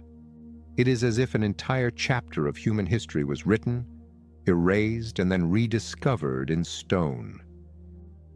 Each of the site's enclosures follows a common design, 2 towering T-shaped pillars at the center, surrounded by smaller stones set in circular or oval rings, The central pair, facing one another, dominate the space like silent deities. Their broad arms and hands carved in relief suggest anthropomorphic form, headless figures of impossible scale, guardians of a forgotten cosmology. Upon their surfaces and on the pillars encircling them are carved animals: foxes, lions, vultures, cranes, boars, and serpents, as well as abstract symbols, hands, belts, and the ubiquitous H motif. The repetition of these symbols across multiple enclosures hints at a language, not written with ink, but incised in stone. This is what scholars have come to call the stone codes, an ancient syntax of myth and astronomy that predates every known civilization. The meaning of these carvings remains debated, but patterns emerge when viewed through the lens of archaeoastronomy. The twin pillars at the center of each circle appear to represent duality: heaven and earth, life and death, male and female, the two poles of existence. Their orientation, often toward the southern sky, corresponds to the rising of specific constellations during the period of construction. One enclosure aligns with the bright star Sirius, another with the setting of the constellation Cygnus, whose bird-shaped form may explain the prevalence of cranes and vultures in the carvings. The vulture, a symbol of celestial rebirth in both Anatolia and Egypt, recurs across the site, wings outstretched, sometimes carrying human heads, perhaps representing the soul's ascent to the heavens. Such motifs suggest that Göbekli Tepe was not a place of habitation, but of initiation, a temple of transformation, a map of the sky etched into the bones of the earth. What makes Göbekli Tepe even more enigmatic is its deliberate burial. Around 8000 BCE, the builders filled their own monumental rings with rubble and soil, sealing them as if to preserve rather than abandon them. Later groups built new enclosures atop the old, each slightly smaller and less refined, as if the memory of the original knowledge were fading with every generation. Why would a culture capable of such precision erase itself? Perhaps the act of burial was ritual, the end of a cycle, the closing of a cosmic age. Many myths speak of divine instruction followed by concealment, wisdom given, then hidden until humanity was ready again. The stones of Göbekli Tepe, buried beneath the hill, may have been intended as a time capsule for the future, a message from an age that understood the impermanence of all ages. The relief carvings themselves speak in layers of meaning. The serpent coils across multiple pillars, its form both earthly and celestial. In ancient cosmology, the serpent symbolized energy, movement, and the path of the Milky Way, the cosmic river encircling the heavens. The fox, frequently depicted beside human figures, may represent cunning or transition, a guide between worlds. The scorpion, immortalized on Pillar 43, mirrors the constellation Scorpius and appears alongside symbols resembling the sun, the moon, and falling objects, perhaps comets or meteor showers. Modern researchers have speculated that this pillar encodes a memory of a real event, possibly the cometary impact around 10,900 BCE that ended the Younger Dryas cold period and triggered massive climate change. If true, Göbekli Tepe may be not only a temple but a record, a memorial to cosmic catastrophe and survival. The artistry of the site also reveals technological sophistication inconsistent with its supposed era. The limestone pillars were cut with precision from the bedrock using flint tools, yet their surfaces are smooth, their edges crisp, and their reliefs deeply incised. Each enclosure displays standardization of form, consistent pillar shapes, symmetrical arrangements, and uniform orientations, suggesting architectural planning and measurement. The builders understood geometry intuitively. They could level, align, and repeat forms across vast spans of time. Some researchers have noted that the diameters of the enclosures and the spacing of pillars conform to ratios found in later sacred architecture, including the golden proportion. If so, then Göbekli Tepe preserves the mathematical DNA of civilization, the original metrology from which the world's temple systems would later descend. Beyond its architecture, Göbekli Tepe represents a cognitive leap, the transformation of myth into structure. Each enclosure may have served as a cosmogram, a symbolic model of the universe. The central pillars, standing at the heart of the circle, would represent the axis mundi, the world pillar connecting heaven and earth, a motif found later in Mesopotamia as the bond of heaven and earth, Duranki, in Egypt as the Djed, and in the Norse world as Yggdrasil. Around this axis, the 12 peripheral stones could signify the months, the constellations, or the divine assembly of the gods. The circular plan itself evokes the motion of celestial bodies, the eternal return. Rituals performed within these enclosures, perhaps involving sound, fire, or trance, would have reenacted creation, aligning human consciousness with cosmic order. The temple thus functioned as both observatory and theater, where myth was enacted upon the stage of the stars. To grasp the significance of such a structure at such an early date is to confront the mystery of lost continuity. The builders of Göbekli Tepe did not arise from nowhere. Their knowledge must have had ancestors, oral traditions, perhaps remnants of Ice Age cultures that carried memories of celestial cycles and geometry across cataclysmic boundaries. The same motifs, twin pillars, serpent symbols, solar birds, appear later in Egypt, Sumer, and Mesoamerica as if transmitted through a cultural lineage spanning continents.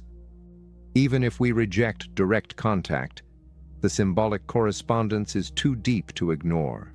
It suggests that early humanity shared a common memory of flood, fire, and renewal, of gods descending and teaching the art of building, of stars as teachers and stones as scriptures. Göbekli Tepe may be the first surviving volume of that global scripture. When viewed through the lens of myth, the builders appear not as primitives, but as inheritors, custodians of sacred knowledge entrusted to preserve the cosmic order after a world had fallen. Their act of construction, therefore, was not progress, but remembrance. They did not build to discover civilization. They built to restore it. The deliberate geometry, the encoded astronomy, and the ritual burial all speak of a people aware of time's fragility, of cycles that rise and fall, of the need to transmit meaning beyond the reach of language. In that sense, Göbekli Tepe was humanity's first library, a library without words, its pages carved in stone. Modern science continues to decipher its message. Ground-penetrating radar has revealed dozens more enclosures still buried beneath the hill, suggesting that what we have uncovered is only a fraction of the whole. Each ring, each pillar, is a chapter in a story we are only beginning to read. But even now, one truth shines through the dust of millennia. That consciousness, once awakened, seeks form. The builders of Göbekli Tepe turned the invisible architecture of the mind into the visible architecture of stone.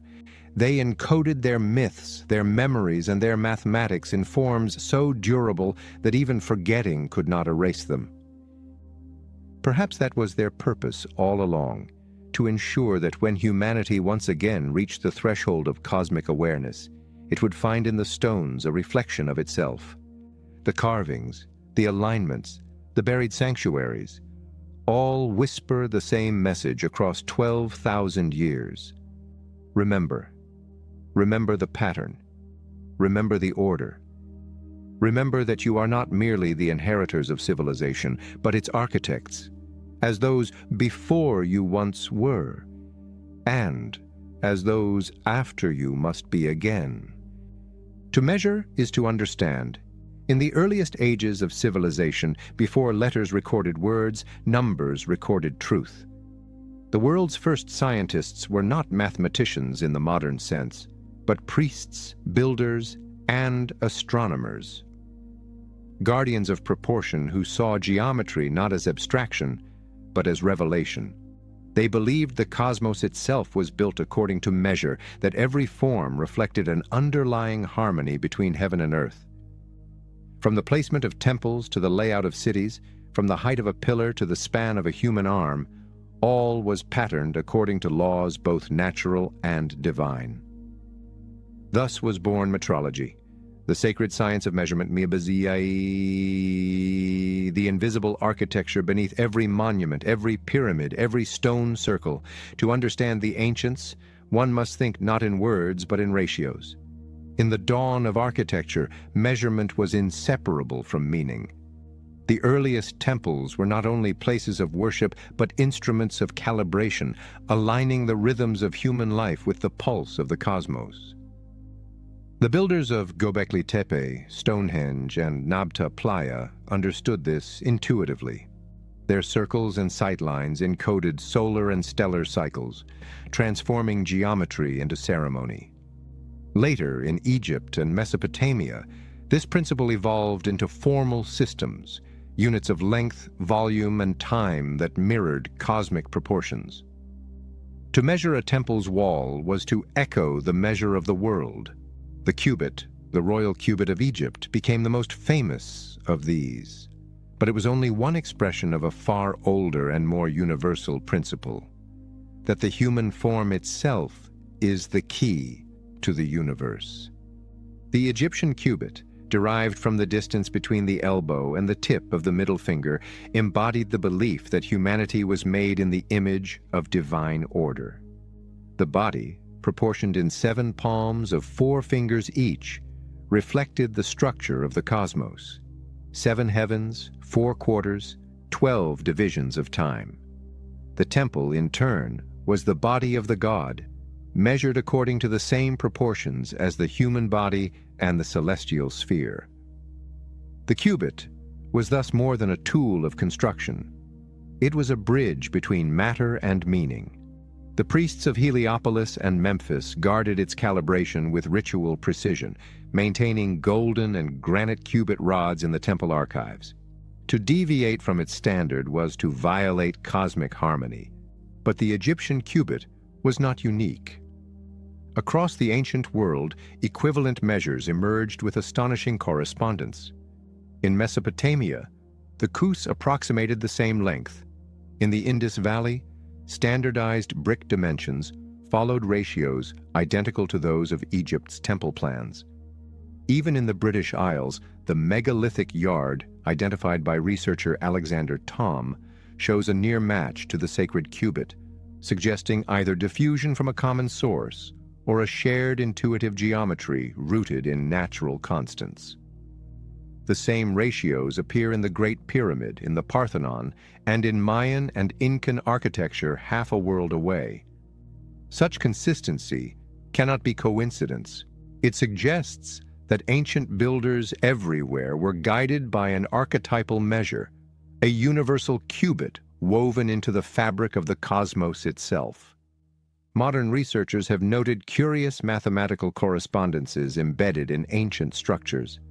The dimensions of the Great Pyramid, when expressed in royal cubits, yield a near-perfect approximation of pi and the golden ratio, linking linear and circular geometry in a single form. The pyramid's perimeter equals the circumference of a circle whose radius equals its height, a relationship implying advanced understanding of proportion long before the Greeks formalized it. Whether discovered empirically or inherited from older traditions, such precision betrays deliberate design.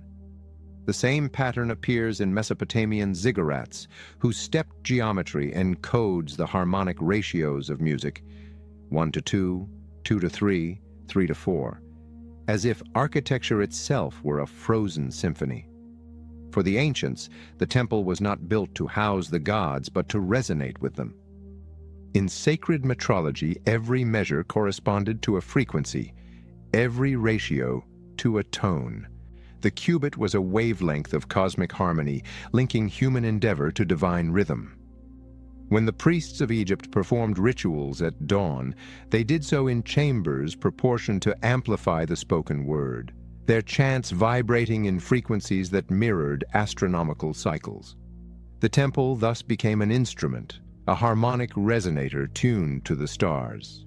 Modern acoustical studies of Karnak, Luxor, and Abydos confirm that these ancient halls were engineered to produce specific reverberations when priests chanted or struck metal instruments. The builders understood that sound could shape consciousness, that resonance could open gateways of perception. Their measures were not mathematical indulgence, but spiritual necessity, geometry as invocation. How such knowledge arose remains one of archaeology's great mysteries.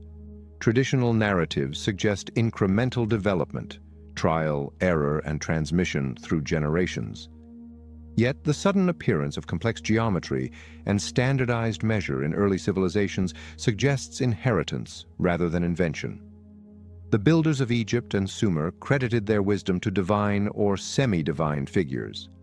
Thoth, the god of measurement and writing; Enki, the lord of the Abzu and craftsman of order. These beings, the great architects, were said to have measured the heavens before measuring the earth, fixing the stars in their stations and teaching humankind to mirror them below.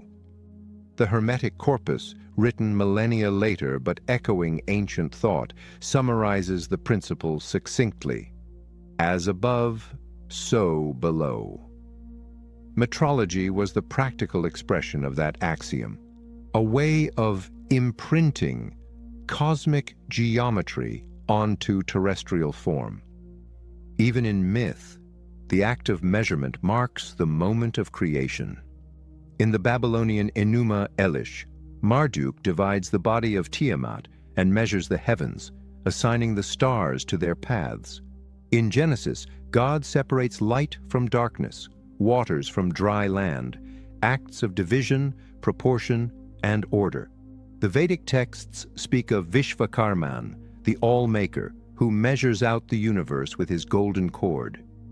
The Egyptian Book of the Dead portrays the gods stretching the cord before construction, a ritual echoed by surveyors throughout the ancient world.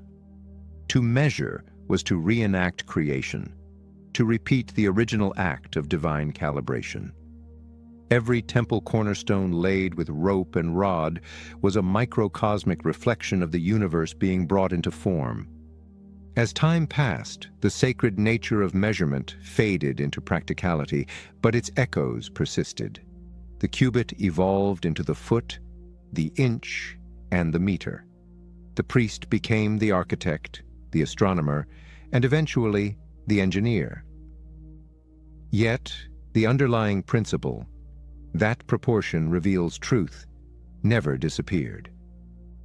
Even modern physics, in its search for universal constants, echoes ancient metrology. The speed of light, the fine structure constant, the gravitational ratio. These are today's qubits, measures of a cosmos still governed by harmony. The ancients encoded their awareness of these harmonies not in equations, but in architecture. The pyramid, the ziggurat, the stone circle, all stand as expressions of a single law. That order is measurable, and measurement is divine. To study ancient metrology, therefore, is to enter the mind of a civilization that saw no division between science and spirit. Numbers were sacred because they were true.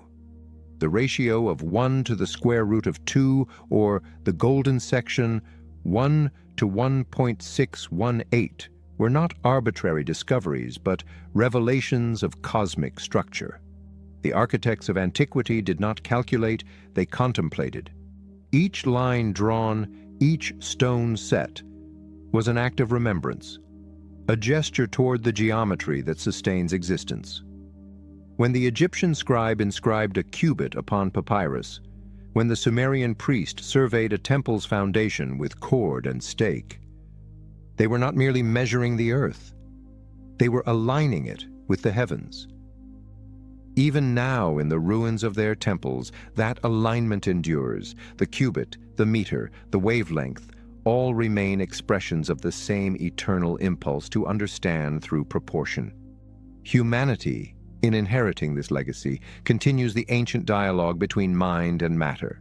Every scientific formula, every architectural blueprint, every musical harmony is a descendant of that first act of measurement.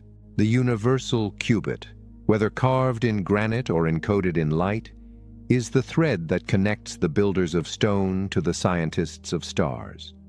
It is the measure of meaning itself, the silent proof that the cosmos, once understood as divine architecture, still speaks in the language of proportion to those who remember how to listen. When the first architects raised their monuments, they did not build at random. Each stone, each axis, each opening was oriented with deliberate precision toward the heavens. To the ancient builders, architecture was astronomy, frozen in matter. A way to bind the motions of the stars into the stability of the earth. Temples were not merely houses of gods. They were instruments calibrated to the sky, observatories designed to track the rhythm of creation itself.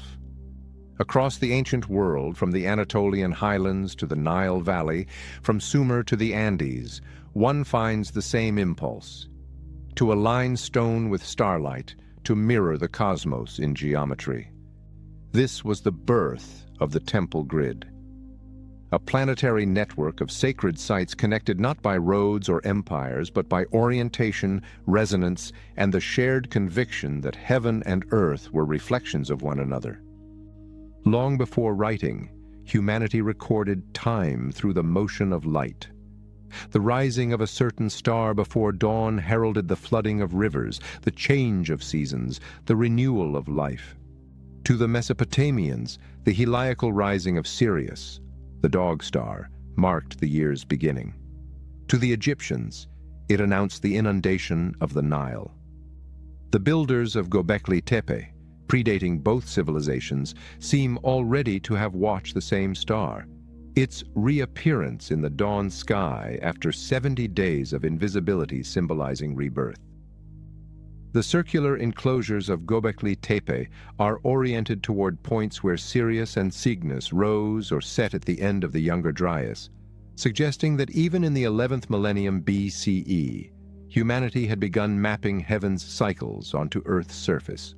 The site thus stands as the earliest known node in what would later become a global grid of celestial architecture. In Egypt, this practice evolved into sacred precision. Every major temple and pyramid of the Old Kingdom was aligned to the cardinal points with astonishing accuracy, deviations of less than a fraction of a degree. The Great Pyramid sides face true north, south, east, and west more exactly than any modern building until the age of satellites. How such precision was achieved without compasses or telescopes remains a mystery. Yet, the method was likely astronomical. Using the rising and setting points of circumpolar stars, the Egyptians could determine true north by observing the moments when pairs of stars crossed the meridian simultaneously. The alignment was not merely practical, it was theological. The north was the realm of the imperishable stars, those that never set, symbols of eternity and divine permanence. To align the pyramid with them was to anchor the soul of the pharaoh within the undying circuit of the cosmos. Every temple across Egypt participated in this celestial order. The axis of Karnak aligns to the midwinter sunrise. Luxor faces the solstice sunset. The temples of Dendera, Abydos, and Edfu follow the same astronomical principles, forming a kind of stellar geometry across the Nile. When viewed collectively, they compose not a random scattering of shrines, but a network, each node reflecting a celestial coordinate, each sanctuary echoing a stellar event. The Egyptians called this grid the Ta-Netjer, the land of the gods, but its geometry was far more than symbolic. It linked heaven and earth through alignment, creating what modern researchers call a geodetic or telluric system, a lattice of energy and orientation intended to stabilize both spiritual and physical worlds. Mesopotamia mirrored this same impulse. The ziggurats of Ur, Uruk, and Babylon were constructed as mountains of heaven, their terraces ascending toward the stars. The Sumerians referred to them as Ekur, house of the mountain, and Duranki, bond of heaven and earth. Their alignments, too, were celestial. The ziggurat of Ur was oriented toward the moon's rising point, fitting for a temple dedicated to Nana, the lunar god. In Babylon, the great ziggurat et Anunnaki, the Tower of Heaven's foundation, later mythologized as the Tower of Babel, was aligned with the path of Jupiter, the planet of kingship. For these early astronomer priests, planets were living deities, their movements reflections of divine will. By aligning their temples to the paths of the wandering stars, they believed they could harmonize human destiny with cosmic law. Farther east, in the Indus Valley, the same principle guided city design. Mohenjo-Daro and Harappa, laid out in precise grids, exhibit cardinal orientation and proportional symmetry. Their streets align to solstitial sunrises and sunsets. Their wells and courtyards reflect geometric ratios identical to those used in Egyptian and Mesopotamian temples.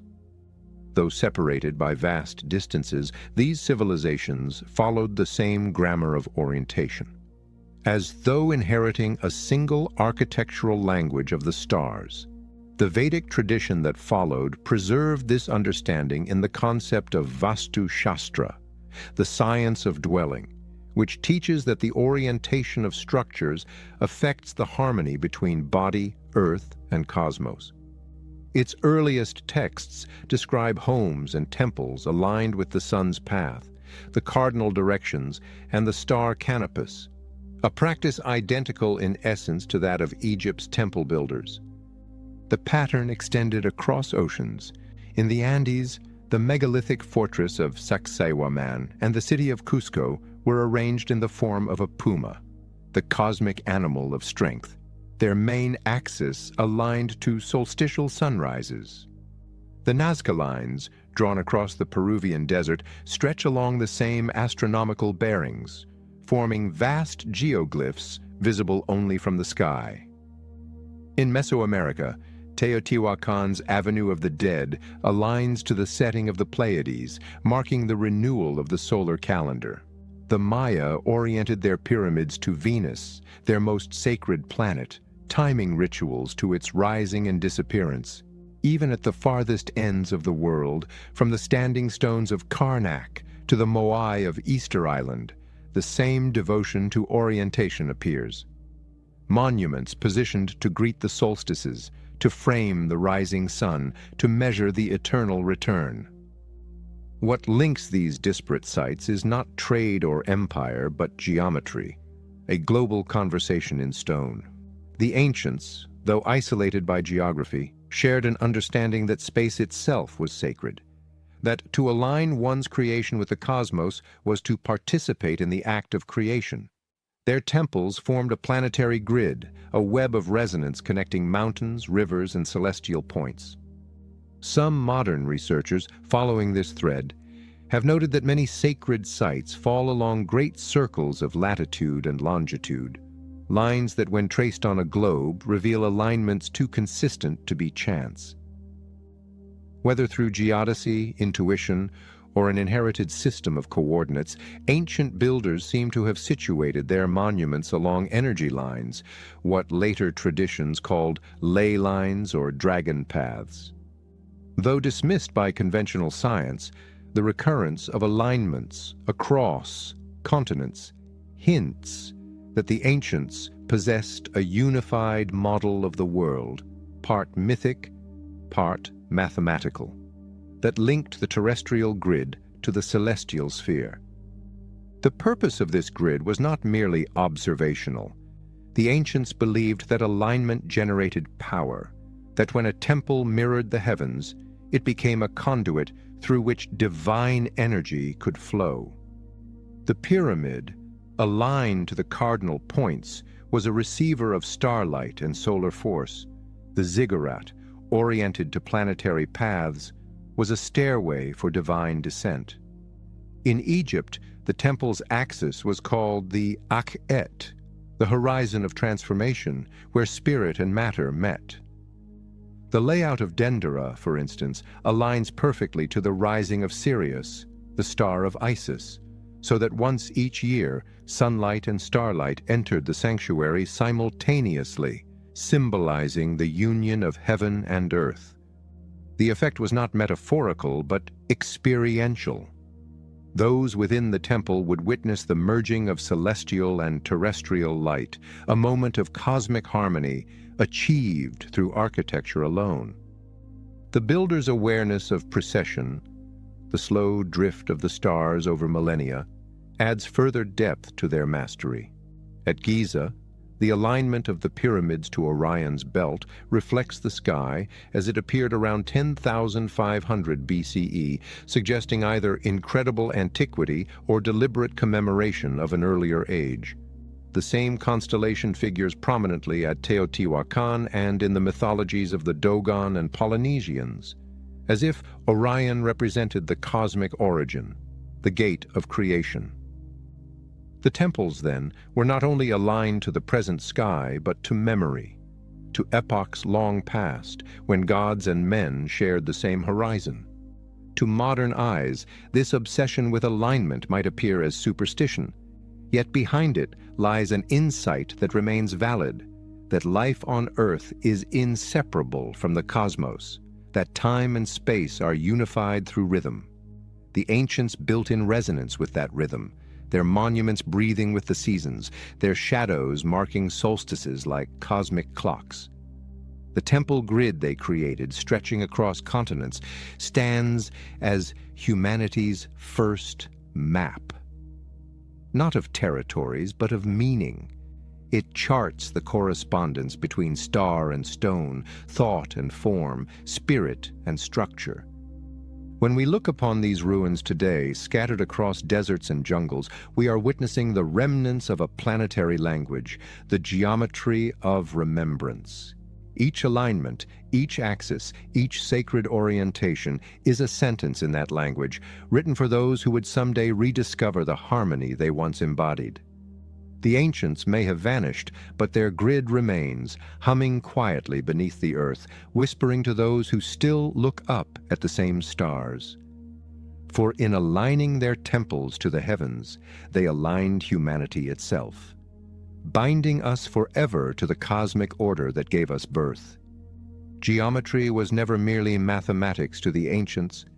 It was theology rendered in form. To trace a line, to divide a circle, to square a temple's foundation. These were not acts of calculation, but gestures of reverence. The world itself was seen as a geometric emanation of divine order, a pattern radiating from a central source into infinity. To understand geometry was therefore to understand creation. This sacred knowledge, once embodied in stone at sites like Göbekli Tepe and Giza, did not vanish when their builders faded. It was transmitted, reshaped, and reinterpreted across ages, passed like a torch from one civilization to another. Its survival across continents and millennia is one of the most extraordinary stories in human history. A lineage of proportion, angle, and alignment that connects the first temples of prehistory to the cathedrals and observatories of the modern age. The earliest transmission occurred not through writing, but through imitation. As communities spread from the Fertile Crescent after the Younger Dryas, they carried with them fragments of memory. The idea that the world had a hidden order, and that this order could be mirrored in structure. In Mesopotamia, this became the me, the divine ordinances by which the gods governed the cosmos and instructed humankind. Each me represented an aspect of civilization, law, kingship, architecture, measurement, and together They constituted the blueprint of cosmic order. Temples such as Eridu and Uruk were built according to these divine principles, their walls following ratios that reflected harmonic relationships between heaven and earth. When the Sumerians looked upon the world, they saw it as a great temple, and to build was to restore its original symmetry after chaos. Egypt, inheriting both its floodplain and its philosophy from earlier epochs, became the supreme guardian of this sacred geometry. Every Egyptian temple was a diagram of the cosmos, constructed according to ratios derived from the golden mean, the square root of 2 and other harmonic constants. The builders did not measure in arbitrary units, but in relationships: the square to the circle, the height to the base, the diagonal to the side. The Great Pyramid stands as the most perfect expression of this principle, encoding within its dimensions not only pi and phi, but also the ratios of the Earth's circumference and the distances of the planets. These correspondences were no coincidence. They were deliberate symbolic affirmations that the microcosm mirrored the macrocosm. To stand within such a structure was to inhabit a mathematical revelation, a space where number became divine language. From Egypt, this understanding radiated outward through trade, migration, and the exchange of myth. The Greeks, when they later visited the Nile, were awed by the precision of its temples and the elegance of its measures. They called the Egyptian priests geometers, meaning earth measurers, and it was from them that Pythagoras is said to have learned the harmonies of number. In his school at Croton, geometry was not taught as an abstract discipline, but as a spiritual initiation. The Pythagoreans believed that number was the essence of all things, that the tetractys, the sacred triangle of 10 points, contained the secret of creation. From this revelation arose the ratios that govern music, architecture, and the motion of the heavens. The Greeks translated Egyptian symbolism into philosophy, and geometry became the bridge between the visible and the invisible. Yet the Greeks were not the only inheritors. Far to the east, in the Indus Valley and later in Vedic India, similar ratios appear in temple design. The Vastu Purusha Mandala, the foundational diagram of Hindu architecture, is based on the square, divided into 64 or 81 smaller squares, each representing a deity, direction, or cosmic principle. Its geometry aligns the temple's axis with the cardinal directions, while its proportions encode lunar and solar cycles. The idea that the temple is the body of the cosmos echoes the Egyptian conception precisely. In China, too, ancient architects oriented their palaces and burial mounds to the pole star, the still point around which the heavens revolved, the same cosmic center that guided the builders of Giza. The square earth and the round heaven, symbolized by the compass and square of Chinese cosmology, reflect the same principle of balance that defined sacred geometry elsewhere. Across the ocean, this language of form found new expression. The Olmecs of Mesoamerica, builders of colossal heads and ceremonial centers aligned to solstices, appear to have possessed knowledge of astronomical geometry, independent yet resonant with the old world. Later, the Maya refined this into an intricate synthesis of architecture and calendar. Their pyramids, such as El Castillo at Chichen Itza, were not only geometric marvels, but living clocks. During equinoxes, sunlight descends the stairway in the form of a serpent's shadow, symbolizing the union of sky and earth. The ratio of the pyramid's steps, terraces, and angles encodes cycles of Venus and the solar year.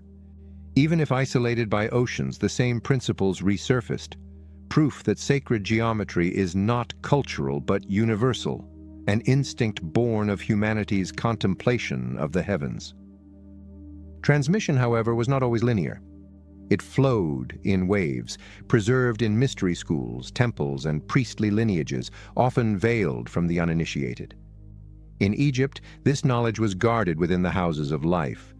Temple libraries, accessible only to scribes and architects initiated into the deeper meanings of measure. In Greece, it passed through the Pythagoreans to Plato, who wrote that the world was a living being endowed with soul and intelligence, a single visible living creature containing all other living creatures. In his dialogue Timaeus, he described the cosmos as constructed from geometric solids, the same 5 forms that would later become known as the Platonic solids: tetrahedron, cube, octahedron, dodecahedron, and icosahedron. Each corresponded to an element, linking mathematics to matter. This vision of the universe as a geometric organism would echo through Hermeticism, alchemy, and Renaissance art, shaping human thought for millennia. During the Hellenistic and later Alexandrian eras, the Egyptian-Greek synthesis gave rise to Hermetic geometry, a symbolic and spiritual science that viewed all creation as emanating from divine proportion. The phrase, "as above, so below," captured this essence perfectly.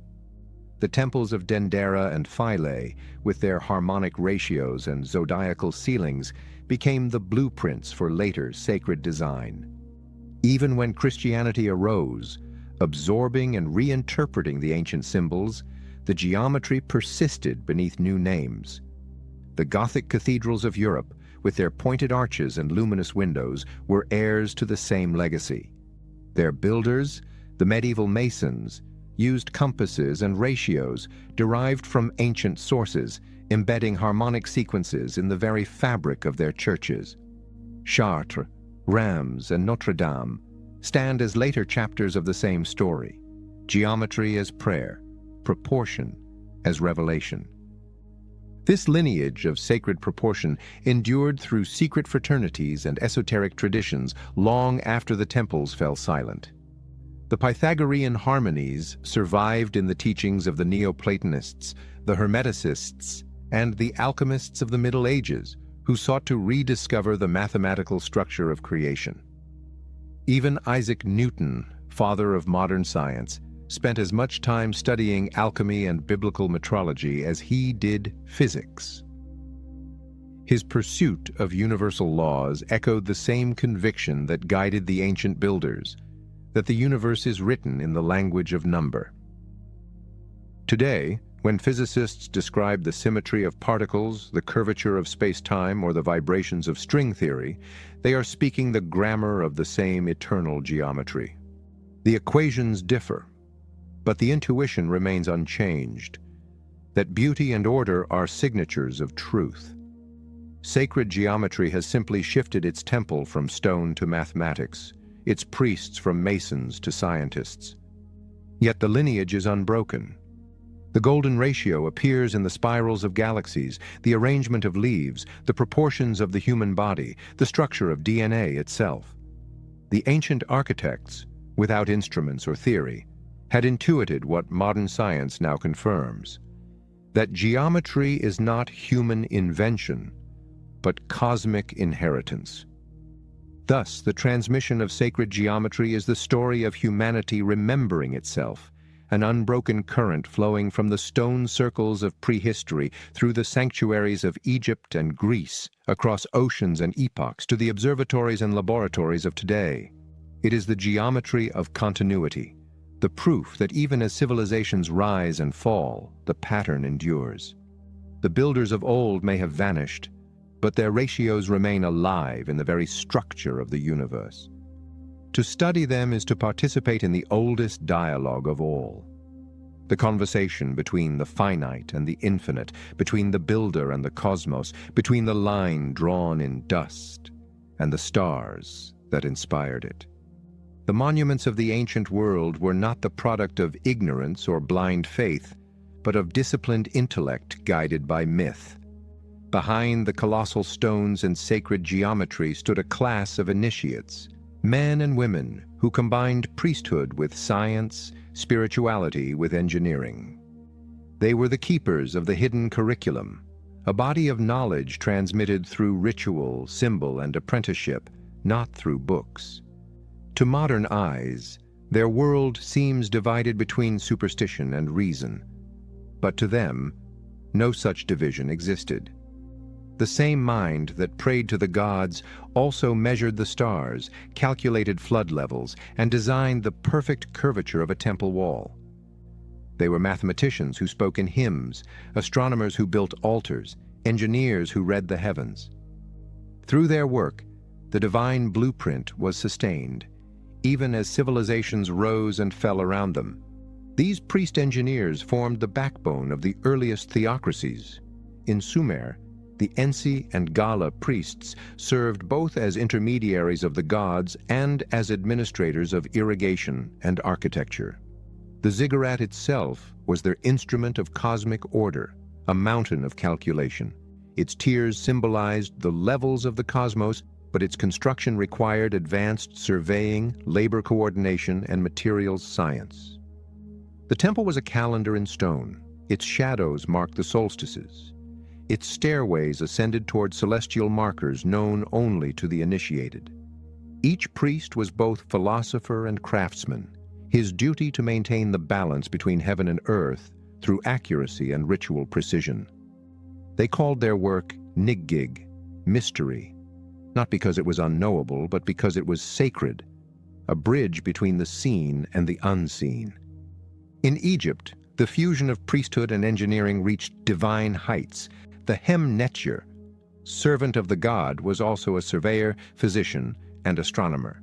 The construction of a temple began not with stone, but with ceremony. The stretching of the cord, a ritual performed under the stars, fixed the building's axis using a sighting tool called the merkhet and a plumb line. The alignment established the cosmic direction of the temple, uniting the pharaoh's rule with celestial law. Those who conducted this rite were initiates of the House of Life, temple schools that taught sacred mathematics, medical knowledge, and the metaphysics of creation. Within their papyrus halls, geometry was recited as scripture, anatomy as theology. Imhotep, the architect of Djoser's step pyramid, was the archetype of this tradition, a healer, sage, and builder whose mastery of proportion elevated architecture into immortality. Later ages would deify him as the god of wisdom and medicine, proof that for the ancients, science properly applied was itself divine. The priest-engineers encoded their teachings in myth and symbol to protect them from corruption. Only those who understood the allegory could decipher the science concealed within. The Egyptian myth of Thoth inventing writing and number, the Mesopotamian story of Enki designing the world's order, the biblical account of Bezalel building the tabernacle according to the pattern shown on the mountain, all conceal the same truth, that architecture was revelation, not invention. These myths formed the hidden curriculum, a pedagogical code ensuring that sacred knowledge could survive cataclysm and conquest. When empires collapsed, the initiates scattered, carrying fragments of their lore to new lands where they seeded fresh traditions. Hermeticism in Egypt and Greece, the Magi of Persia, the Druids of the West, and the astronomer priests of Mesoamerica. Central to their teaching was the conviction that knowledge imposed responsibility. The same geometry that could align temples to the stars could also command rivers, predict eclipses, and harness the forces of nature. To misuse such power invited cosmic disorder. Thus, secrecy was both protection and necessity. Admission into the inner circles of the priesthood required years of discipline, moral, intellectual, and spiritual. The neophyte learned through symbol rather than text. The triangle represented the trinity of creation, the circle, eternity, the spiral, evolution through cycles. Initiation was not the accumulation of facts, but the transformation of perception. The initiate was taught to see correspondences between all things, to read the universe as scripture written in form and number. The existence of this hidden curriculum explains many enigmas of antiquity, the sudden appearances of advanced knowledge without visible precedent, the shared symbols across distant cultures, the uncanny precision of structures supposedly built by primitive hands. It was not that lost technologies were rediscovered anew in each age, but that fragments of an unbroken lineage resurfaced wherever the priest-engineers re-established their schools. In Babylon, they became the Chaldeans, revered as masters of astrology. In Greece, they emerged as the Pythagoreans, linking geometry to harmony. In Alexandria, they took the guise of alchemists, preserving the ancient art of transmutation. The belief that matter and spirit obey the same laws of transformation. Their continuity lay not in monuments which crumble, but in methods, observation, proportion, initiation, and silence. Even the biblical patriarchs carry echoes of this priestly science. Enoch, who walked with God, was said to have built underground chambers filled with tablets of wisdom before the flood, repositories of the old knowledge. In later Jewish mysticism, he becomes Metatron, the celestial scribe who measures heaven with a rod of fire. In Christian tradition, the same archetype reappears in Solomon, whose temple was constructed according to divine geometry revealed in vision. The Masonic legends of Hiram Abiff, the master builder, continue this theme into the modern era, the architect as initiate, slain for revealing secrets of the craft. Beneath these myths lies a persistent memory of the priest-engineer, the mediator between divine pattern and human structure. During the long night that followed the fall of Rome, much of this wisdom retreated into monastic orders and esoteric brotherhoods. The cathedral builders of the Middle Ages, the Compagnons du Devoir, the Freemasons, and the Cistercian architects were heirs to the same discipline that once guided Pyramid and Ziggurat. They measured their churches not merely for strength, but for resonance, using ratios of 3 to 4 to 5 and the golden mean to tune space like a musical instrument. Their cathedrals were manuals of initiation carved in stone, light through stained glass representing illumination of mind, ascending spires symbolizing the soul's return to the source. Even as theology changed, the curriculum endured beneath new symbols. To lay a cornerstone in the name of the Father, Son, and Holy Spirit was the Christian echo of the ancient, as above, so below. The survival of this knowledge into modern science is less obvious, but no less real. The Renaissance revival of Platonic and Hermetic thought reignited the geometric vision of the cosmos. Artists such as Leonardo da Vinci and architects like Brunelleschi studied proportion as revelation, deriving beauty from the same ratios that governed the pyramids. Kepler sought the harmony of the worlds through nested solids.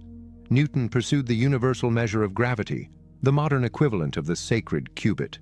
Each, knowingly or not, walked in the footsteps of the ancient priest-engineers. Their experiments were rituals of a new kind, performed not in temples, but in laboratories, yet driven by the same desire: to decode the divine architecture of reality. And perhaps this is why the ancients guarded their curriculum so carefully. Knowledge divorced from wisdom becomes dangerous. The priest-engineers understood that mastery of nature required moral equilibrium, that the laws governing the stars were the same that governed the soul. The temple was both laboratory and sanctuary because truth and reverence were inseparable. In the modern world, we have inherited their instruments, but not always their restraint. Yet, the geometry remains, uncorrupted and eternal, waiting to be read again as scripture rather than data. Their legacy endures in the silence of ruins and the whisper of ratios that bind atom to galaxy. Whether called priest, architect, or scientist, the true initiate follows the same path: to measure creation, not for dominion, but for understanding. The hidden curriculum has never truly vanished. It merely sleeps within the disciplines we call science, art, and philosophy. Its final lesson is simple yet infinite. The builder and the divine are not separate. Each structure raised in harmony, each formula that reveals symmetry, each insight that restores balance, these are acts of remembrance, Through them, the ancient order breathes again, and the geometry of the gods continues its eternal construction within the temple of the human mind. Fire from heaven. Technology in myth. In nearly every mythology of the ancient world, the gods wielded fire from the heavens, weapons of light, thunder, and annihilation. They were not swords or arrows in the earthly sense, but forces of power that split mountains, burned cities, and silenced entire armies. Zeus cast his lightning bolts forged by the Cyclopes. Indra's Vajra shattered fortresses and demons alike. Thor's hammer Mjolnir roared across the northern skies. Ninurta's Sharur was a talking weapon that flew faster than sound. These stories, separated by continents, share the same motif: divine technology, mistaken for divine wrath. The fire from heaven was both symbol and memory, describing phenomena that our ancestors struggled to comprehend, yet remembered vividly enough to etch into stone and song. To the priest and poet, it was judgment. To the engineer of myth, it was energy. The lightning bolt became the archetype of divine intervention because it combined power, light, and destruction, the trinity of technology. Its brilliance surpassed any fire kindled by man. Its thunder resembled the voice of creation itself. Early humanity, witnessing the storm, saw in it both the promise of illumination and the threat of extinction. But as civilizations rose, the thunderbolt was no longer mere weather. It became a tool of the gods.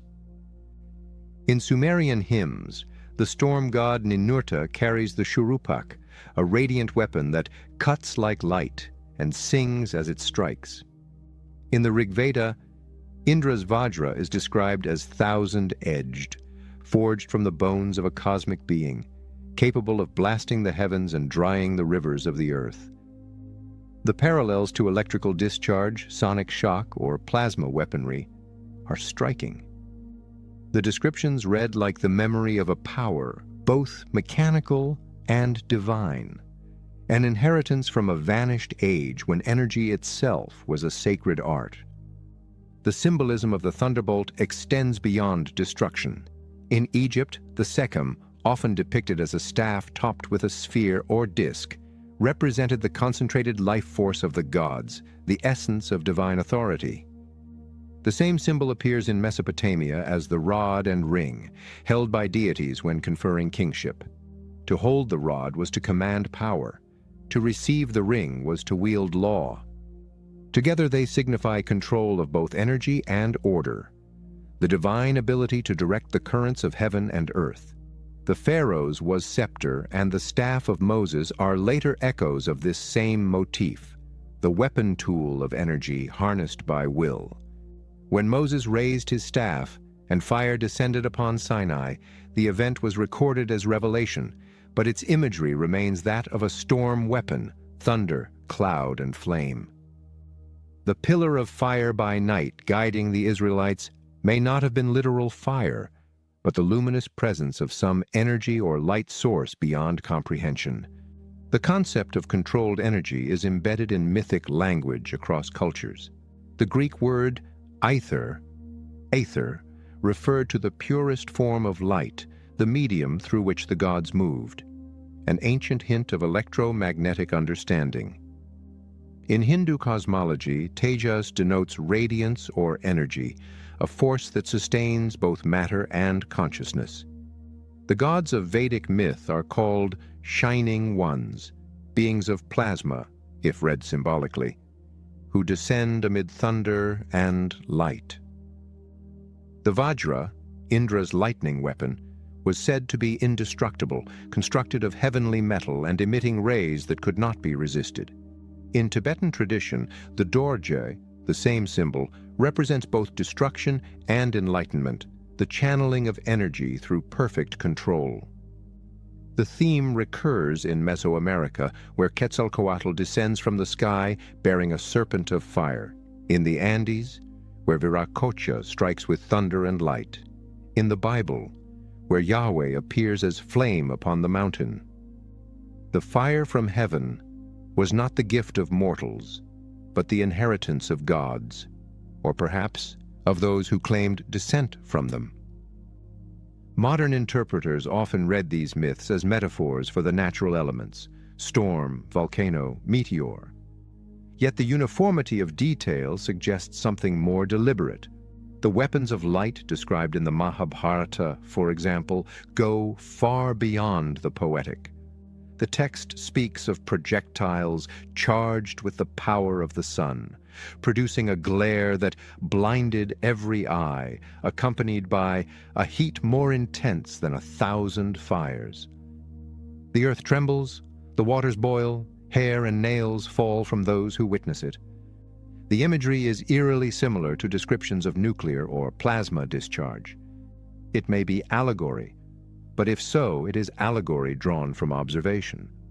Even if we reject the idea of ancient technology in literal form, these myths record humanity's awareness of cosmic energy, lightning, solar radiation, cometary impact, and the terror that such power inspired. The ancients did not distinguish between spiritual and physical energy. For them, light was life, sound was structure, and the vibration of creation itself was a weapon or a tool depending on its wielder. The word logos, later translated as word in the Gospel of John, originally meant the active principle by which the universe was formed: vibration, frequency, resonance. Let there be light is not a poetic flourish. It is a scientific statement expressed in mythic form: creation through the activation of energy. The same understanding underlies the Egyptian notion of Heka, magic as the ability to command the fundamental forces of the cosmos. The gods who wielded lightning did not simply destroy, they structured. Their weapons of fire were also instruments of design, tools for shaping, melting, and fusing the raw elements of the world. It is possible that myths of thunder weapons encode the memory of real celestial events, cometary impacts, meteor storms, or atmospheric discharges, misinterpreted as divine war. The younger Dryas impact theory, which proposes a cosmic bombardment around 10,800 BCE, aligns eerily with myths of fire from heaven destroying the old world. But these same stories often describe survivors using the remnants of that fire for creation, forging new metals, building temples, and calling upon the gods to renew the covenant of light. Energy in myth is never purely destructive. It is the breath of transformation. The divine fire given to humanity by Prometheus represents both technology and transgression. His theft of the celestial flame from Olympus and gift to mortals symbolizes the transition from dependence to mastery, and the punishment that follows knowledge misused. The same theme recurs in every culture: energy as revelation and curse, the thunderbolt as both crown and judgment. In symbolic terms, the thunder weapon is the mind of man awakening to power. It is the spark of understanding that can illuminate or annihilate. The ancients encoded this ambivalence in their stories of gods and heroes. Indra's thunderbolt is both a weapon and a tool of creation. Zeus's lightning maintains order but also destroys those who challenge it. Thor's hammer protects Midgard but levels mountains. Even Yahweh's fire upon Sinai, though terrifying, brings law and covenant. Each myth reflects the same paradox, that enlightenment and destruction share a common source. To wield fire from heaven is to bear the responsibility of the gods. Archaeology offers tantalizing glimpses of how the ancients may have interpreted and harnessed natural energy. Electrostatic artifacts such as the Baghdad Battery, enigmatic metallic rods, and vitrified stone fortresses hint at experiments with power. The Djed pillars of Egypt, resembling insulators or power columns, were associated with stability, life, and renewal, qualities that parallel the modern concept of energy transmission. Carvings at Dendera show figures holding bulb-shaped objects attached to serpent-like cables, often interpreted as symbolic lamps. Whether literal or allegorical, such imagery expresses the same reverence for controlled illumination. Light as divine presence. The line between ritual and technology blurs. Perhaps it was never separate at all. The persistence of these motifs across millennia suggests that fire from heaven was more than myth. It was memory. Humanity may have once witnessed phenomena so extraordinary that they became the foundation of religion and technology alike. The gods' thunderbolts, plasma swords, and radiant staffs all speak to an epoch when energy was both visible and sacred, when the sky itself seemed alive with consciousness. The stories of lightning-wielding deities may therefore encode the earliest human reflections on energy, the realization that power in all its forms must be balanced by wisdom. In the end, the thunder weapon symbolizes more than divine wrath or lost technology. It represents the eternal relationship between light and understanding. The ancients knew that energy is the essence of creation, the pulse that animates matter, the voice that speaks from the void. When they depicted gods casting bolts of light, they were not merely recounting storms. They were describing the architecture of existence. Fire from heaven is the first law of creation and the last mystery of science. That illumination and destruction are two faces of the same spark, and that to hold it in one's hand is to stand at the threshold between mortal and divine. Across the myths of antiquity, certain materials shimmer with an aura of the impossible. Metals that glow with their own light, stones that hum with energy, alloys said to channel the essence of the gods. These were not mere resources, but sacred substances, the foundation of what the ancients regarded as divine technology. Among them, three stand above the rest: crystal, orichalcum, and electrum, the triad of luminous matter. Each appears in myth as both tool and mystery, fusing the physical and metaphysical worlds. They form the symbolic infrastructure of civilization itself, the mediums through which celestial energy was stored, reflected, and transmitted. If the thunderbolts of the gods were expressions of raw power, these materials were its vessels, capturing fire from heaven within the fabric of the earth. In every ancient cosmology, the crystalline is sacred. The earliest civilizations equated transparency with purity, light with divinity. The Egyptians called quartz the stone of the sun, associating it with Ra's brilliance.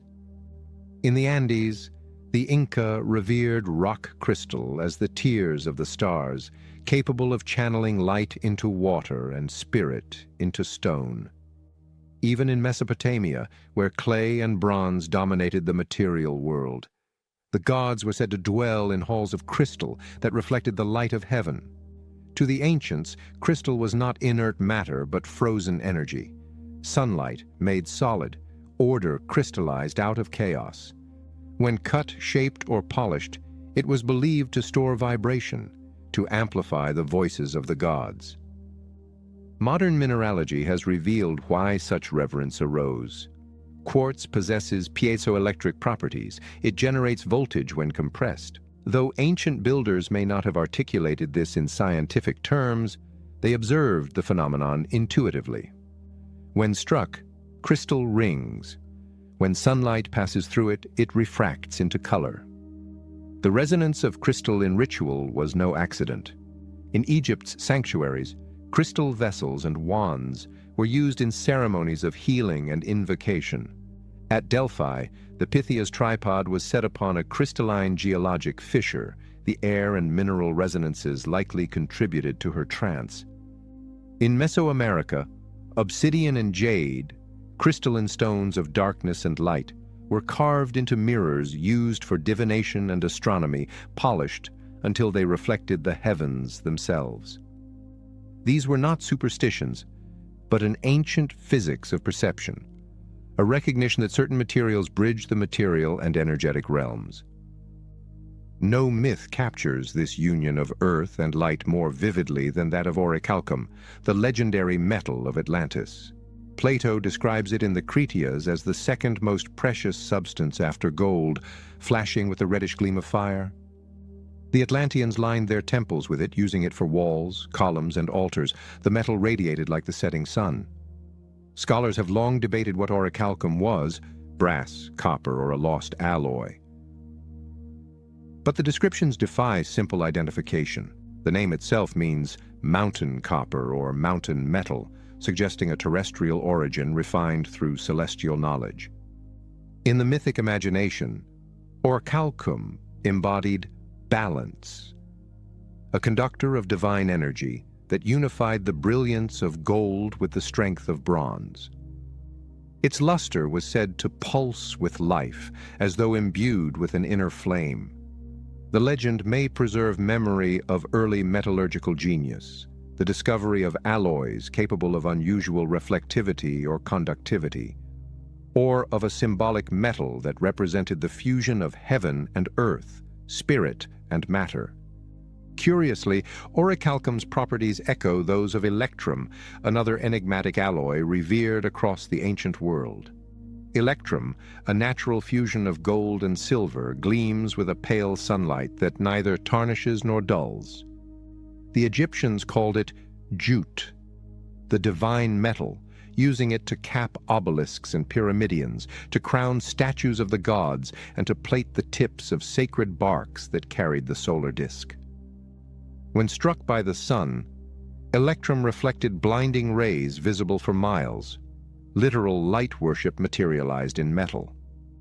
In Mesopotamia, electrum adorned temple gates and the idols of Shamash, the sun god. In Greece, it became the metal of Apollo and of early coinage, its mixture symbolizing harmony between opposites. Gold, the immutable, and silver, the mutable, were united in one luminous alloy, permanence fused with change, heaven with moonlight. The ancients saw in electrum a material manifestation of duality resolved, the same principle that animated their cosmologies. In the Hermetic texts, gold represented the sun and spirit, silver the moon and soul.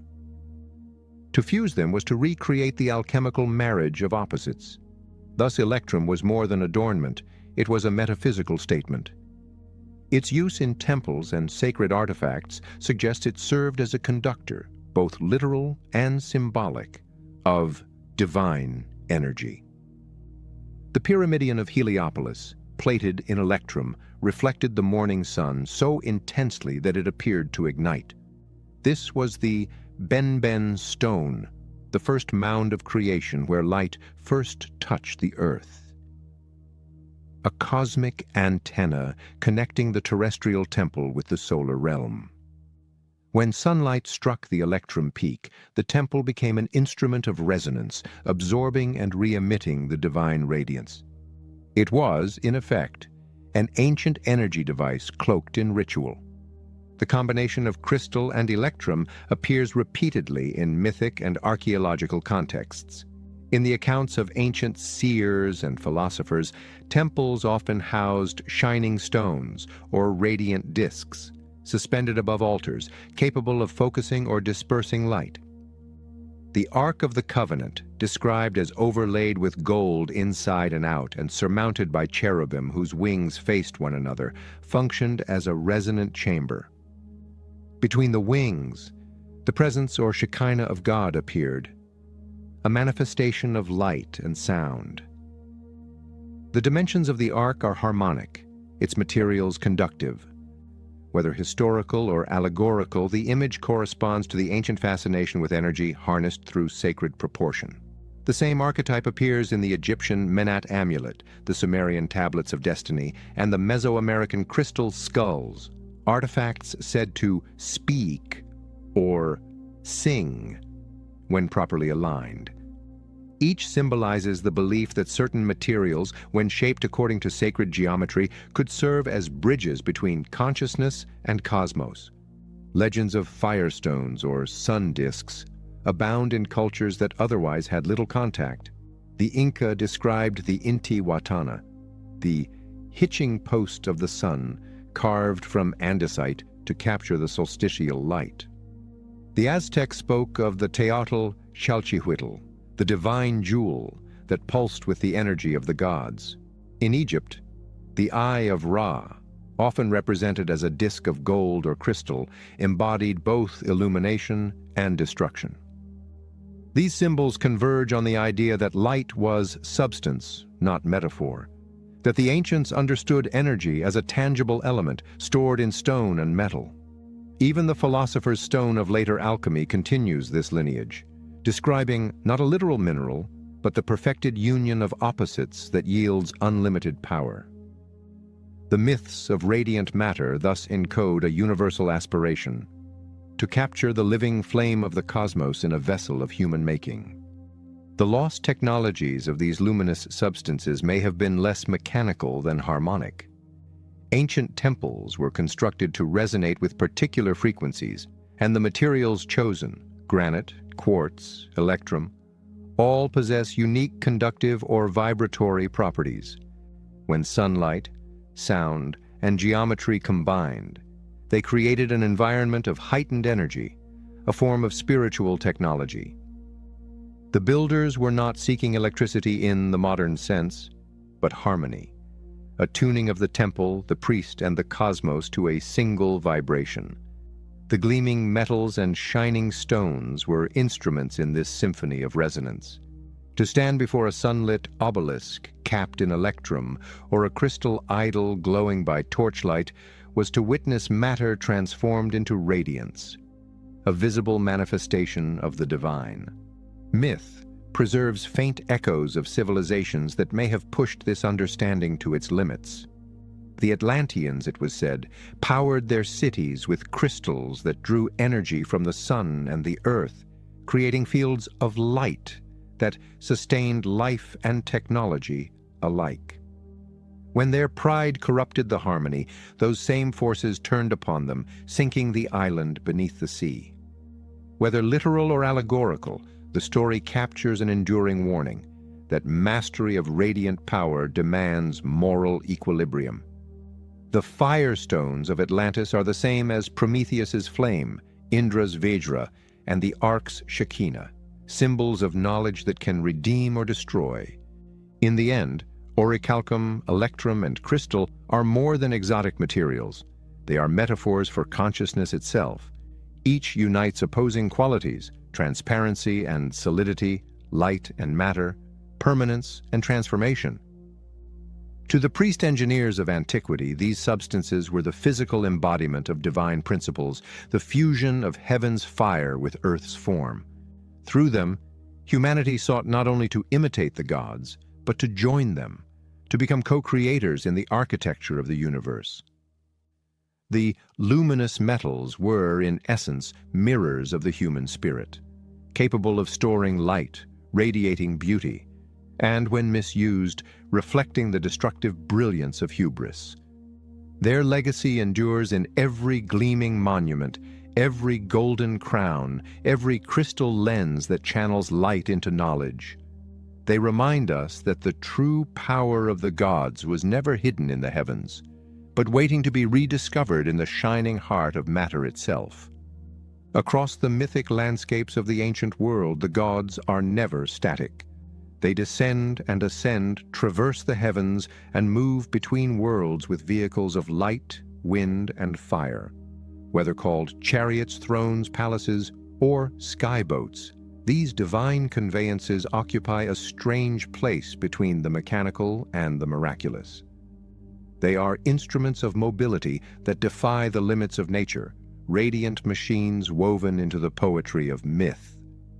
From the winged chariots of Mesopotamia and the vimanas of India to the solar barks of Egypt and the fiery wheels of the Hebrew prophets, the image of divine transportation reveals a forgotten relationship between technology and transcendence.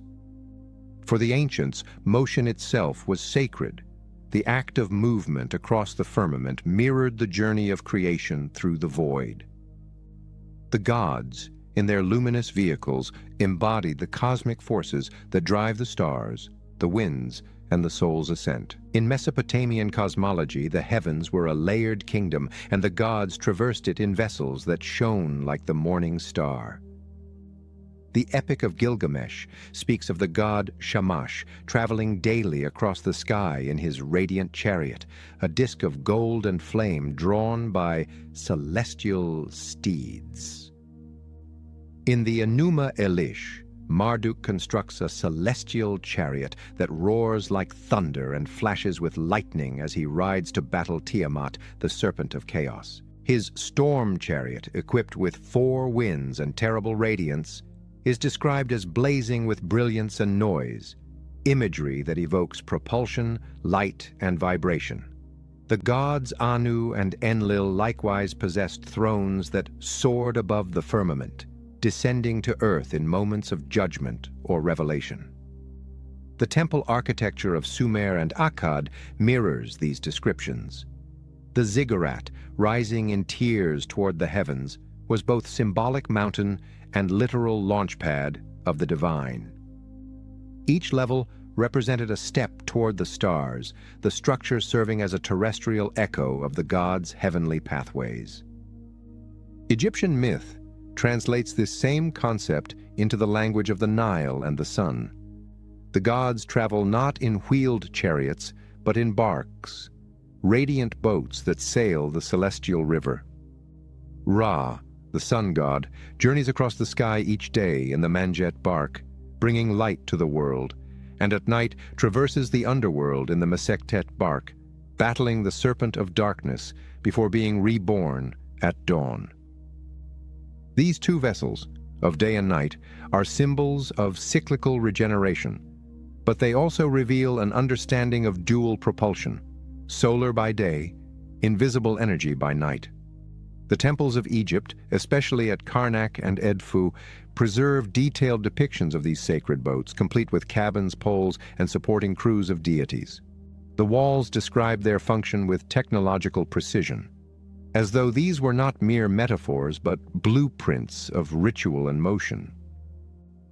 When processions carried miniature barks through the temples, they were reenacting the cosmic journey, the divine machine in miniature, powered by sound, light, and intention. The Vedic texts of India go further, presenting the most elaborate accounts of flying craft in antiquity, the Vimanas. These celestial vehicles appear throughout the Mahabharata, Ramayana, and the Samarangana Sutradhara, described as machines that move by themselves, capable of ascending to the region of the sun and moving by the force of the air. The Vimana of Rama was shining like the sun and making a noise like thunder, while the chariot of Arjuna was driven by a being called Matali, who guided it through the heavens like a pilot. The Samarangana Sutradhara, a medieval text summarizing earlier traditions, describes the construction of such craft with light materials and the use of mercury engines and powerful winds. Though the technical terms resist modern translation, the parallels to propulsion are unmistakable. Whether mythic exaggeration or encoded memory, the idea of celestial machines persisted in Indian cosmology as symbols of both divine mobility and human aspiration. In the Hebrew scriptures, similar imagery appears stripped of ornament yet charged with mystery. The prophet Ezekiel, exiled in Babylon, records a vision of wheels within wheels, their rims full of eyes, moving in all directions without turning, accompanied by fire and lightning. Above them, on a throne of sapphire, sat the likeness of a man. The description, deeply geometric and luminous, resonates with earlier Mesopotamian and Egyptian motifs. Ezekiel's vision may have drawn upon the imagery of Babylonian sky chariots, the Merkabah, or divine throne chariot that carried the glory of Yahweh. Later mystics of the Merkaba tradition sought to ascend through meditation to these same heavenly vehicles, viewing them not as mechanical but as metaphysical instruments, vehicles of consciousness that traversed the inner cosmos. In this reading, the chariot becomes not a machine of metal, but of mind, the architecture of the soul's ascent. Other cultures echo the theme with remarkable consistency. The Greeks spoke of Helios driving his golden chariot across the sky, his horses breathing flame. In the Norse Edda, Freyr and Odin traverse the heavens in flying ships, while Thor's hammer doubles as a device of travel, returning to his hand through the air like a guided craft. The Maya describe Kukulkan, the feathered serpent, descending from the sky upon a beam of light, while in the Andes, the creator god Viracocha arrives amid thunder and leaves walking across the waters, imagery of flight and mastery over gravity. Even the Aboriginal Dreamtime speaks of sky people who travel in glowing boats, leaving trails of fire across the night. The universality of the motif suggests that ancient humanity retained a collective memory of celestial descent and ascent, whether of gods, teachers, or phenomena so luminous they became deified. In sacred art, these vehicles are never rendered as primitive. They shine, spin, and emit rays of fire. The chariots of the gods are often described as spheres or discs of light, whirling, roaring, blazing. They ascend vertically, vanish into clouds, and return in silence. Such imagery suggests that the ancient imagination perceived mobility as a function of radiance, that the ability to move through the heavens required mastery of light. Even if the ancients never possessed such machines, they intuited the principle that illumination and motion are one. To travel at divine speed was to become light itself. Yet behind these luminous vehicles lies a deeper symbolism. The chariot, bark, or throne is not only a mode of transport, but a metaphor for transformation. The initiate who journeys in the chariot ascends from matter to spirit, from earth to heaven. In Egypt, the deceased pharaoh sailed upon Ra's solar bark to join the gods among the stars. In the Vedic tradition, the yogi rides the vimana of the heart through the 7 regions of being. In the Merkaba mysticism of the Hebrews, the soul ascends through the 7 heavens in the chariot of contemplation. The divine vehicle thus represents the perfected human body, purified, radiant, and free from gravity. The transportation of the gods is as much an inner experience as an outer one, the awakening of consciousness to its celestial nature. Still, one cannot ignore the technological undertones of these myths. The recurring descriptions of sound, light, and heat, of flight and fire, hint at a familiarity with energies we are only beginning to understand. Ancient builders may not have built machines in the modern sense, but they constructed temples and rituals that simulated the same principles. Sound chambers, resonant corridors, and shafts aligned with stars may have served to emulate the experience of ascent, the body vibrating in harmony with the cosmos, lifted by frequency rather than fuel. The chariot of the gods could thus have been both literal and metaphoric, an attempt to replicate divine motion through geometry and sound. In the end, the sky vehicles of myth express humanity's oldest dream, to rise above the earth and join the gods among the stars.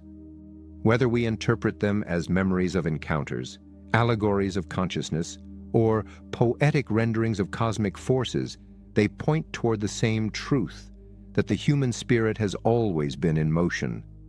The vimanas, the barks, the merkabas, and the radiant chariots all carry the same passengers, beings of light seeking return to their source. Their journeys, inscribed in the skies of myth, remind us that the will to transcend is not fantasy but destiny, that every temple, every prayer, and every invention of flight is but a continuation of that divine voyage.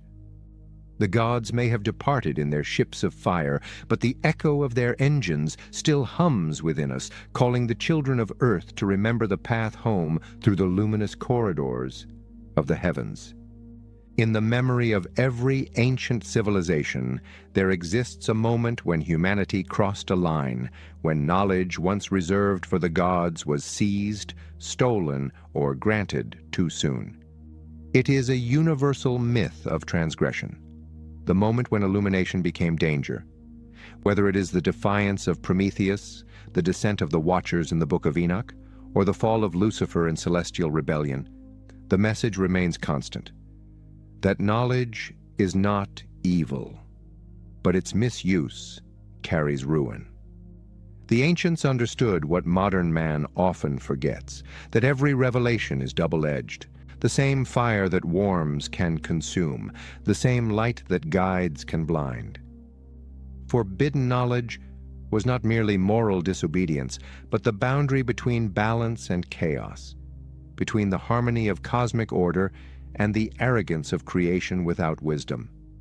In Sumerian tradition, the gods who taught humanity were both revered and condemned. The myth of Enki, lord of the Abzu, tells how he fashioned humankind and gave them understanding, the arts of writing, metallurgy, and measurement. Yet, Enki's generosity provoked divine anger. The higher gods, led by Enlil, accused him of corrupting mortals, of allowing them to approach divinity. A council was called and judgment rendered. The gifts of the gods were to be limited, their full power hidden. Thus began the long human struggle to reclaim lost wisdom. The Sumerians preserved these events in clay, describing how the keepers of knowledge descended to earth and interbred with mortals. Story that, through Hebrew tradition, became the legend of the Watchers. In the Book of Enoch, these Watchers, the sons of heaven, are said to have descended upon Mount Hermon, captivated by the beauty of human women. They took wives and fathered the Nephilim, giants of renown, and taught humanity forbidden arts, the making of weapons, the knowledge of herbs, the reading of the stars, the adornment of the body, the enchantment of spirits. In this act of mingling, knowledge and desire became intertwined. What was divine became profane, and the harmony of the world was broken.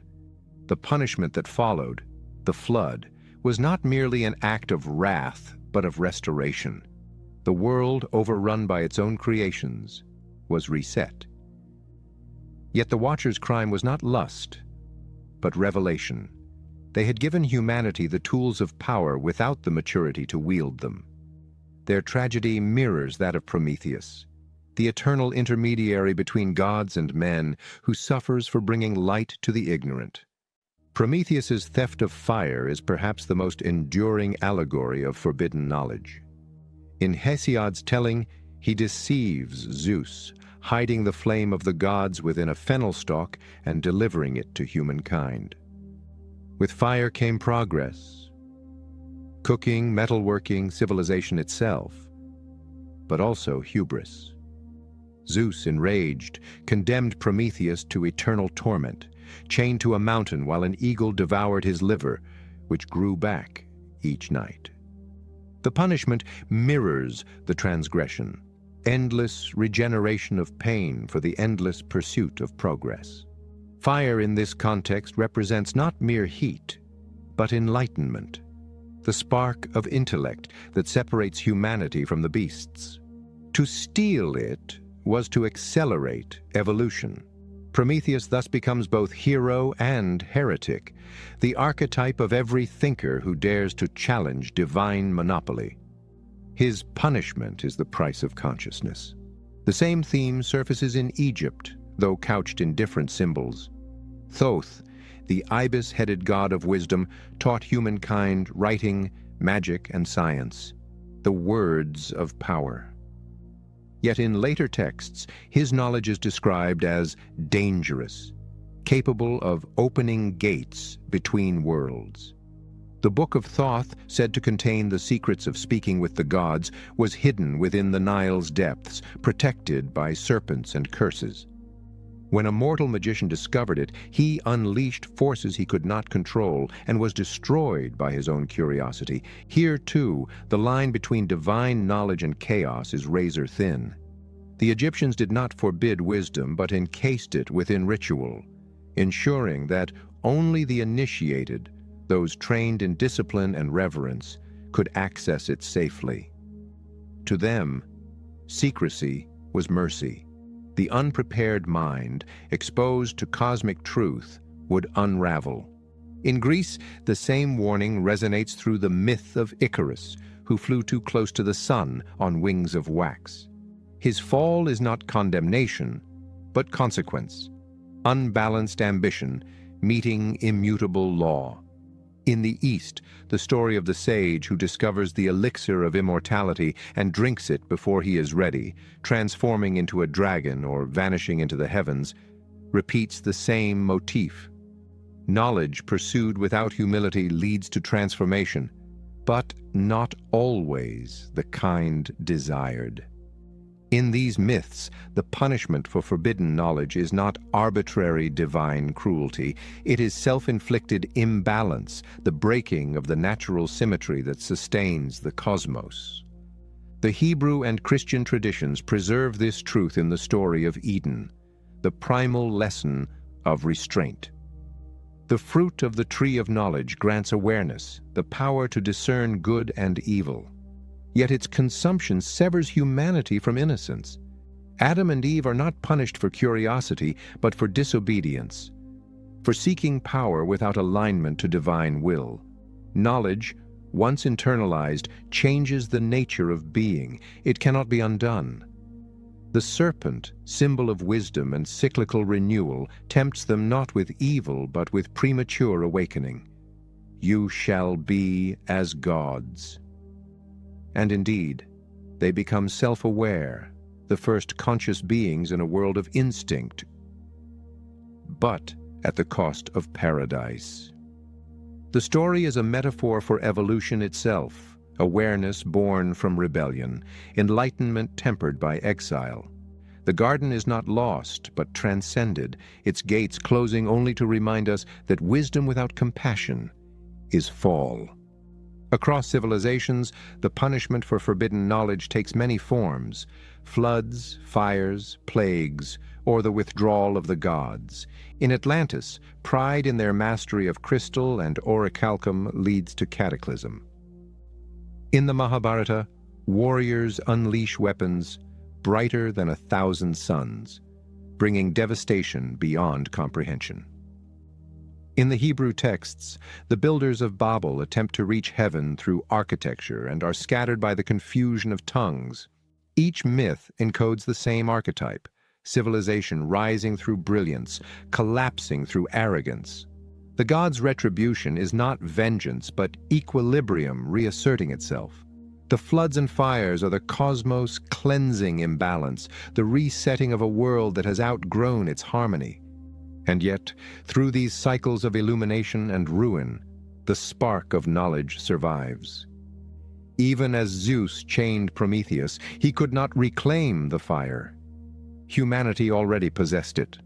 The Watchers were bound in the abyss, but their teachings seeded the birth of science and art. Thoth's books were hidden, but their echoes formed the foundations of philosophy and mathematics.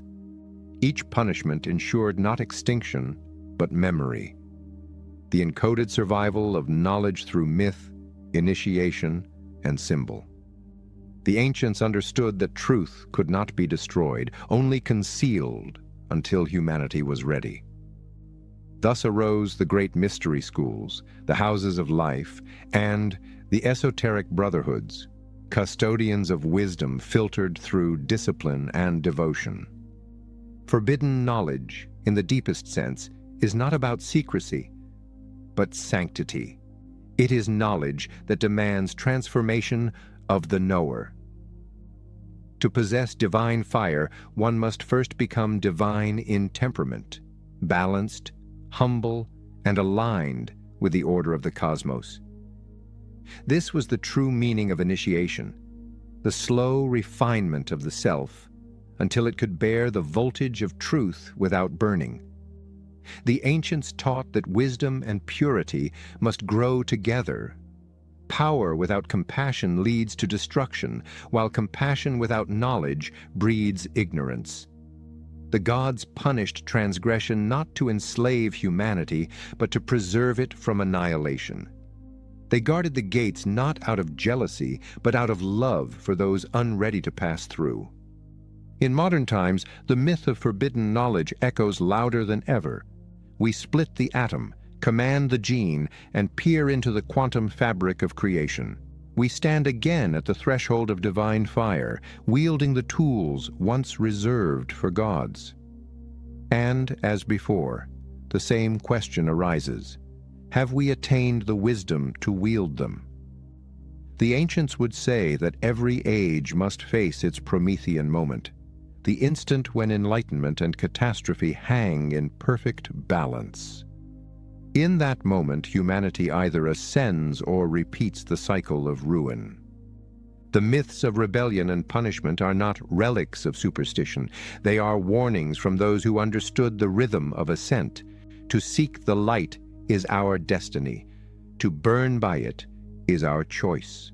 The Watchers, the Prometheans, the architects of Babel, all stand as mirrors of ourselves, reminding us that every flame we hold is a spark from the same celestial fire.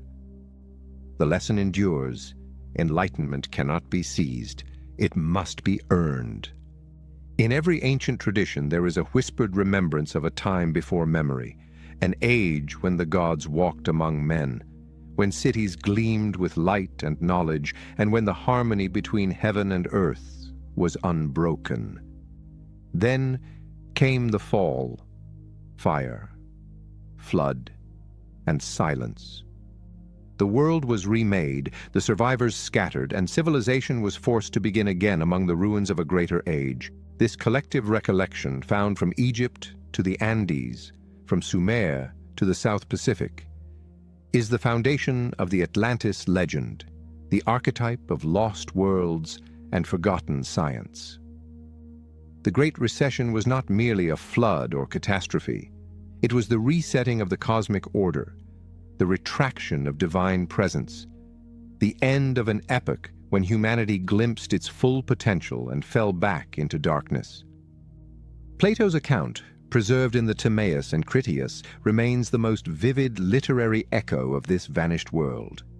He describes Atlantis as an island empire beyond the Pillars of Heracles, vast, radiant, and governed by kings descended from Poseidon himself. Its temples glimmered with orichalcum, its fields were irrigated by canals that spanned the island in geometric precision, and its people possessed both wisdom and power. They harnessed the energies of the sea and sky, mastering navigation and architecture on a scale that dwarfed all others. Yet as their power grew, so too did their pride. In their hearts, Plato writes, the divine portion faded, being mixed too often with mortal admixture. The Atlanteans, once noble, turned toward conquest. Their imbalance drew the judgment of the gods, and in a single night and day of storms and earthquakes, the island sank beneath the sea. Plato claimed his tale came from Solon, who had learned it from Egyptian priests at Sais. They told him that Atlantis was not a myth, but history, that it existed 9,000 years before his time, when a great flood swept over the earth and erased all but fragments of human knowledge. The Egyptians called it Zep Tepi, the first time, the golden age before the deluge when the gods ruled directly. The priests of Sais described their civilization as a remnant of that earlier world, a keeper of its wisdom. The same story is told in Mesopotamia, where the Eridu Genesis and the Epic of Gilgamesh speak of antediluvian kings who reigned for thousands of years before the flood, the day when the great waters came. The Sumerians called it the lowering of kingship from heaven, followed by the withdrawal of divine order.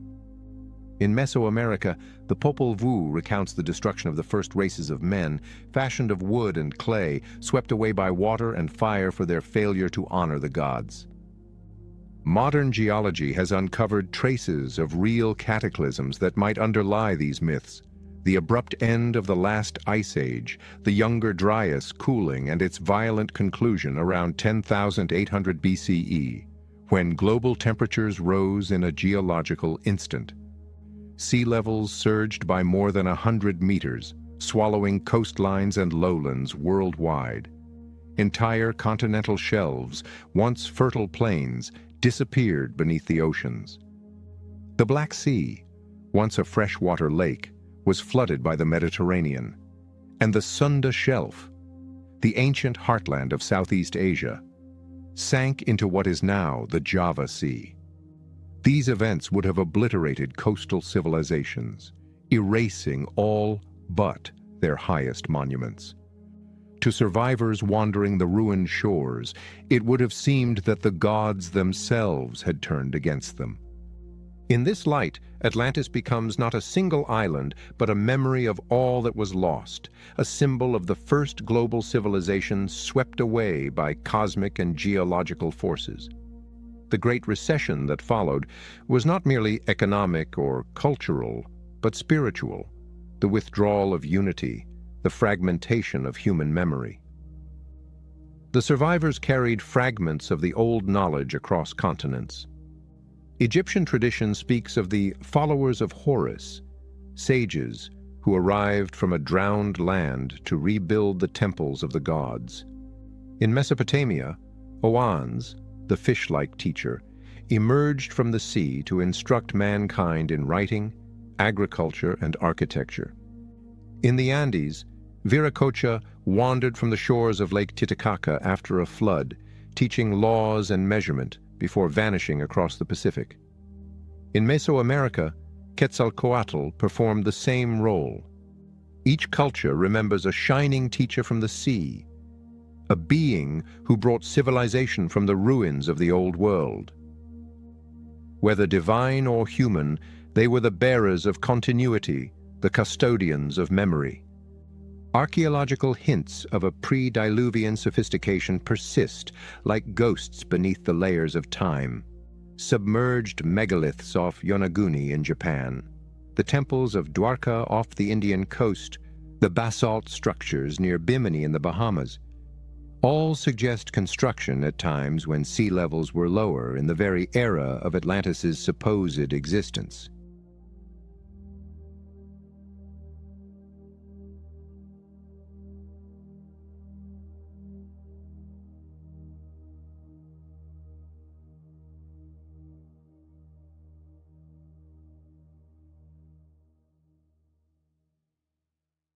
The alignments of early post-glacial monuments such as Göbekli Tepe, Nabta Playa, and the pyramids of Giza point to astronomical knowledge stretching back before 10,000 BCE, a continuity of skywatching that defies the supposed simplicity of Neolithic humanity. These are the fingerprints of an inheritance rather than invention, the lingering blueprint of a civilization whose technology was encoded not in machines, but in mathematics, proportion, and resonance. The flood that ended that age was more than water. It was amnesia. The survivors, though physically spared, carried their trauma as myth. The gods who once walked openly now retreated to the heavens, leaving behind their laws and symbols. The priesthoods of Egypt, Sumer, and India became the curators of this broken inheritance, transforming lost science into ritual, lost technology into theology. What could no longer be practiced was preserved in metaphor. The firestones became sacred relics, the machines of the gods became divine chariots, the temples became resonant instruments of remembrance. Civilization, reborn in fragments, mistook its own inheritance for revelation. The Atlantean myth also preserves a deeper psychological truth, that knowledge unbalanced by morality leads inevitably to collapse. The sin of Atlantis was not the possession of power, but the loss of harmony. As above, so below. When the divine portion within humanity was overwhelmed by ambition, the mirror of heaven shattered. This is the eternal pattern of civilization: rise, brilliance, hubris, and fall. The Egyptians remembered it as the destruction of mankind when Ra withdrew to the sky after humanity's rebellion. The Greeks called it the Age of Bronze, when men grew violent and the gods abandoned them. The Maya saw it as the end of a sun, a world consumed by its own fire. These are not mere tales of doom, but records of a recurring cosmic rhythm, the pulse of creation correcting itself. The Great Recession that followed the cataclysm was therefore not an ending but an initiation. It forced humanity to rediscover humility, to rebuild from memory rather than mastery. Yet even in the ruins, the old fire smoldered. The megalith builders of the New Dawn at Giza, Stonehenge, and Tiwanaku carried forward the dream of their drowned ancestors. Their monuments, aligned with solstice and star, are the continuity of the Atlantean impulse. To fuse heaven and earth through architecture, to translate divine order into stone. The ancients rebuilt not to reclaim the lost world, but to remember it. Each monument was a map back to origins, a statement of endurance against time's tide. In the Hermetic texts that survive from Egypt's late period, this remembrance becomes prophecy. Hermes Trismegistus laments the coming of darkness. Egypt shall be forsaken, and the gods shall return to heaven. Only tales shall remain, and the stones that tell of them shall be silent until the end of days. Yet he also speaks of renewal, a time when humanity will remember what was forgotten, when the divine fire will descend again, not to destroy, but to enlighten. The myth of Atlantis is therefore both history and promise, the memory of what was lost and the blueprint of what may return. To modern eyes, these legends seem allegorical, yet their persistence across millennia hints at deeper continuity. Every age, when standing at the edge of discovery, looks back toward a golden age as mirror and warning. The Atlantean echo is the voice of that memory, a reminder that progress without wisdom repeats the fall. The Great Recession was not simply geological, it was moral. It marked the end of communion and the beginning of competition, the breaking of a covenant between knowledge and sanctity. But the flame of that earlier age never vanished entirely. It burns still in our myths, our architecture, our mathematics, the hidden pulse of a world that refuses to die. Perhaps the ancients were right. Civilization moves in cycles, like the precession of the stars. The flood that drowned Atlantis may yet rise in another form, not of water, but of knowledge unleashed before its time. The lesson remains carved into the stones of memory, that wisdom must guide power and reverence must temper progress, for if Atlantis truly fell, it was not the ocean that claimed it, but the pride of its makers.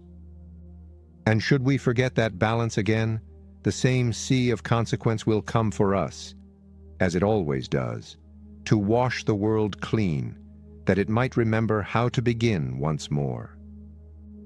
There was once a time, so the myths say, when light itself was the teacher, when humanity understood illumination not merely as a physical property but as a living intelligence that structured the universe. The ancients did not separate physics from metaphysics. For them, light was the first manifestation of order, the boundary between chaos and creation. Let there be light is not only the genesis of the cosmos, but the awakening of consciousness itself.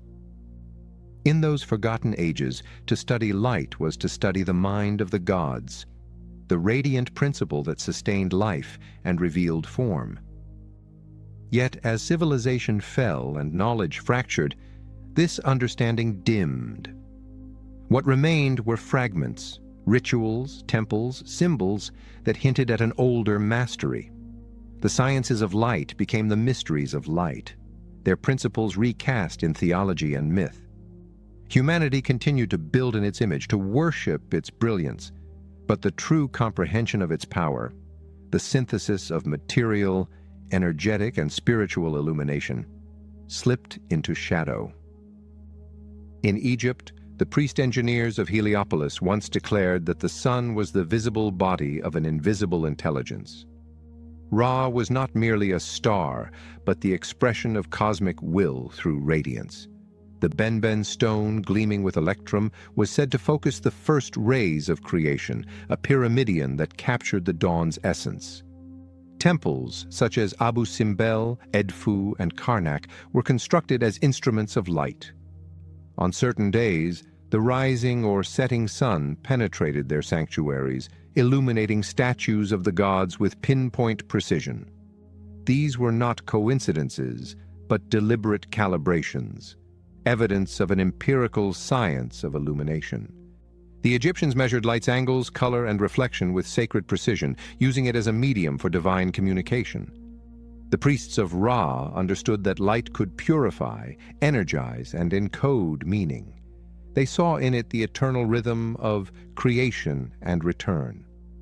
When the priesthood declined, the outer rituals survived, but the inner science, how light interacted with sound, geometry, and matter, faded into secrecy, guarded only by a dwindling few. The builders of megaliths and pyramids across the world shared this luminous obsession. At Newgrange in Ireland, sunlight on the winter solstice enters a narrow passage to strike a stone spiral deep within the mound. A calendar, yes, but also a ritual of rebirth, a reenactment of the sun's resurrection. At Stonehenge, the rising midsummer sun aligns with the heel stone in perfect geometry. At Chichen Itza, the equinox light forms the serpent of shadow descending the pyramid's staircase, the god Kukulkan returning from the sky. In all these sites, architecture and astronomy merge in luminous precision. The ancients were not worshipping the sun, they were conversing with it. They treated light as a dialogue between heaven and earth, a measurable yet sacred phenomenon that could be tuned, reflected, and harmonized with stone. The positioning of temples, obelisks, and sanctuaries formed an earthly lattice of illumination, a kind of optical grid binding the planet to its celestial rhythms. In Mesopotamia, the priests of Shamash, the sun god, used mirrors and polished metals to channel light into dark chambers during ritual, symbolizing revelation. The ziggurats of Ur and Sippar were oriented toward the east, their summits gilded, so that the first light of dawn ignited them in fire. Cuneiform texts speak of the tablets of shining gold, upon which divine decrees were written, reflecting the power of the gods. In the East, the Vedic sages of India went further, declaring that light was consciousness itself. The Rig Veda praises Agni, the divine flame, as the messenger between gods and men, the one who knows all births. The Upanishads speak of the inner light, the Jayatir Atman, which illuminates the mind beyond the senses. The science of light thus became the science of spirit, the understanding that to know illumination was to know oneself. But as ages turned, this direct knowledge became encoded in ritual. The fire sacrifice, the temple lamp, the polished idol, each preserving a spark of the ancient revelation. The same pattern emerges in the art and symbolism of later ages. The halos of saints, the mandorlas of Buddhas, and the radiant crowns of kings all reflect the archetype of luminous authority, the mastery of inner and outer light. The very word enlightenment preserves the ancient link between vision and wisdom. In every sacred text, illumination becomes both literal and moral, the light of truth, the radiance of justice, the lamp of the soul. These metaphors are not abstractions, but memories of a time when light's properties were studied as pathways to transcendence. The Hermetic philosophers of late antiquity revived this idea, teaching that the universe was composed of three lights: physical light, the light of stars and fire; psychic light, the light of mind and imagination; and divine light, the uncreated radiance that sustains all being. The loss of the sciences of light, therefore, was not only a technological amnesia, but a metaphysical one, a forgetting of the unity between energy and consciousness. Yet remnants of that ancient mastery still gleam in the ruins.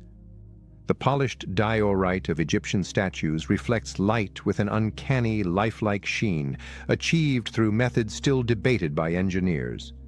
The obsidian mirrors of Mesoamerica, used for scrying and astronomy, exhibit a precision of curvature rivaling modern optics. The gilded caps of ziggurats and pyramids serve not just decorative purposes, but may have formed an energetic network, capturing and distributing solar charge across the temple complexes. Even the seemingly simple torches of ancient sanctuaries, said to burn perpetually without fuel, may echo lost chemical or electromagnetic knowledge. Legends of the eternal lamps, from Delphi to Roman tombs, abound in antiquity. Whether real or symbolic, they express humanity's yearning to preserve light against the encroaching dark. The deeper tragedy of the lost sciences lies not in the disappearance of tools, but of vision. When light ceased to be seen as divine intelligence and became mere illumination, humanity's perception of reality dimmed. The cosmos was no longer alive, but mechanical. Knowledge fragmented into disciplines, divorced from wonder. The priests became scientists, the rituals equations, yet the unifying principle, the reverence that once guided discovery, was lost. The ancients would have regarded this as the true darkness, knowledge without wisdom, observation without awe. For them, to study light was to participate in creation, to touch the fabric of divinity through understanding. The rays of the sun, the glimmer of metal, the reflection on water, all were expressions of one truth, that the universe is luminous at its core. Still, fragments of the old understanding re-emerge in modern science. The discovery that light behaves as both wave and particle echoes the ancient belief in duality, that illumination is both energy and form. The speed of light as the cosmic constant recalls the mythic idea that light defines time itself. Photons, capable of spanning the void, are the messengers of the universe. Modern counterparts to Agni, Hermes, and Thoth, divine intermediaries of radiance. Even the term electromagnetic spectrum carries an unintentional echo of the old mysteries, a continuum of invisible forces, each vibration a rung upon the ladder of being. Our technologies of fiber optics, lasers, and solar power are rediscoveries of principles that ancient minds understood intuitively. That light, when directed and harmonized, is the ultimate source of creation and connection. Perhaps the ancients' greatest insight was that light is not something to be conquered, but to be harmonized with. They sought not to dominate it, but to dwell within its rhythm, to align human life with the luminous pulse of the cosmos. Their temples caught sunlight at specific hours, not for spectacle, but for communion. The moment when heaven and earth exchanged energy. When that understanding faded, light became commodity rather than sacrament, and the sacred sciences fell silent. But the memory endures, in architecture that still glows at dawn, in myths that speak of radiant gods, and in the persistent intuition that wisdom, like light, cannot be destroyed, only obscured. In the end, the loss of the sciences of light is not total. It sleeps, refracted through myth, encoded in art, and awaiting rediscovery in the mind of those who look beyond illumination to meaning. Every sunrise on the stones of ancient temples is an invitation, a reminder that the dialogue between heaven and earth has never truly ceased. The gods may have withdrawn their radiant instruments, but the universe continues to shine through every ray, every mirror, every spark of awareness. The old science was never lost. It was absorbed into consciousness itself, waiting for the next age of remembering, when once again humanity will learn not only how to study light, but how to live by it.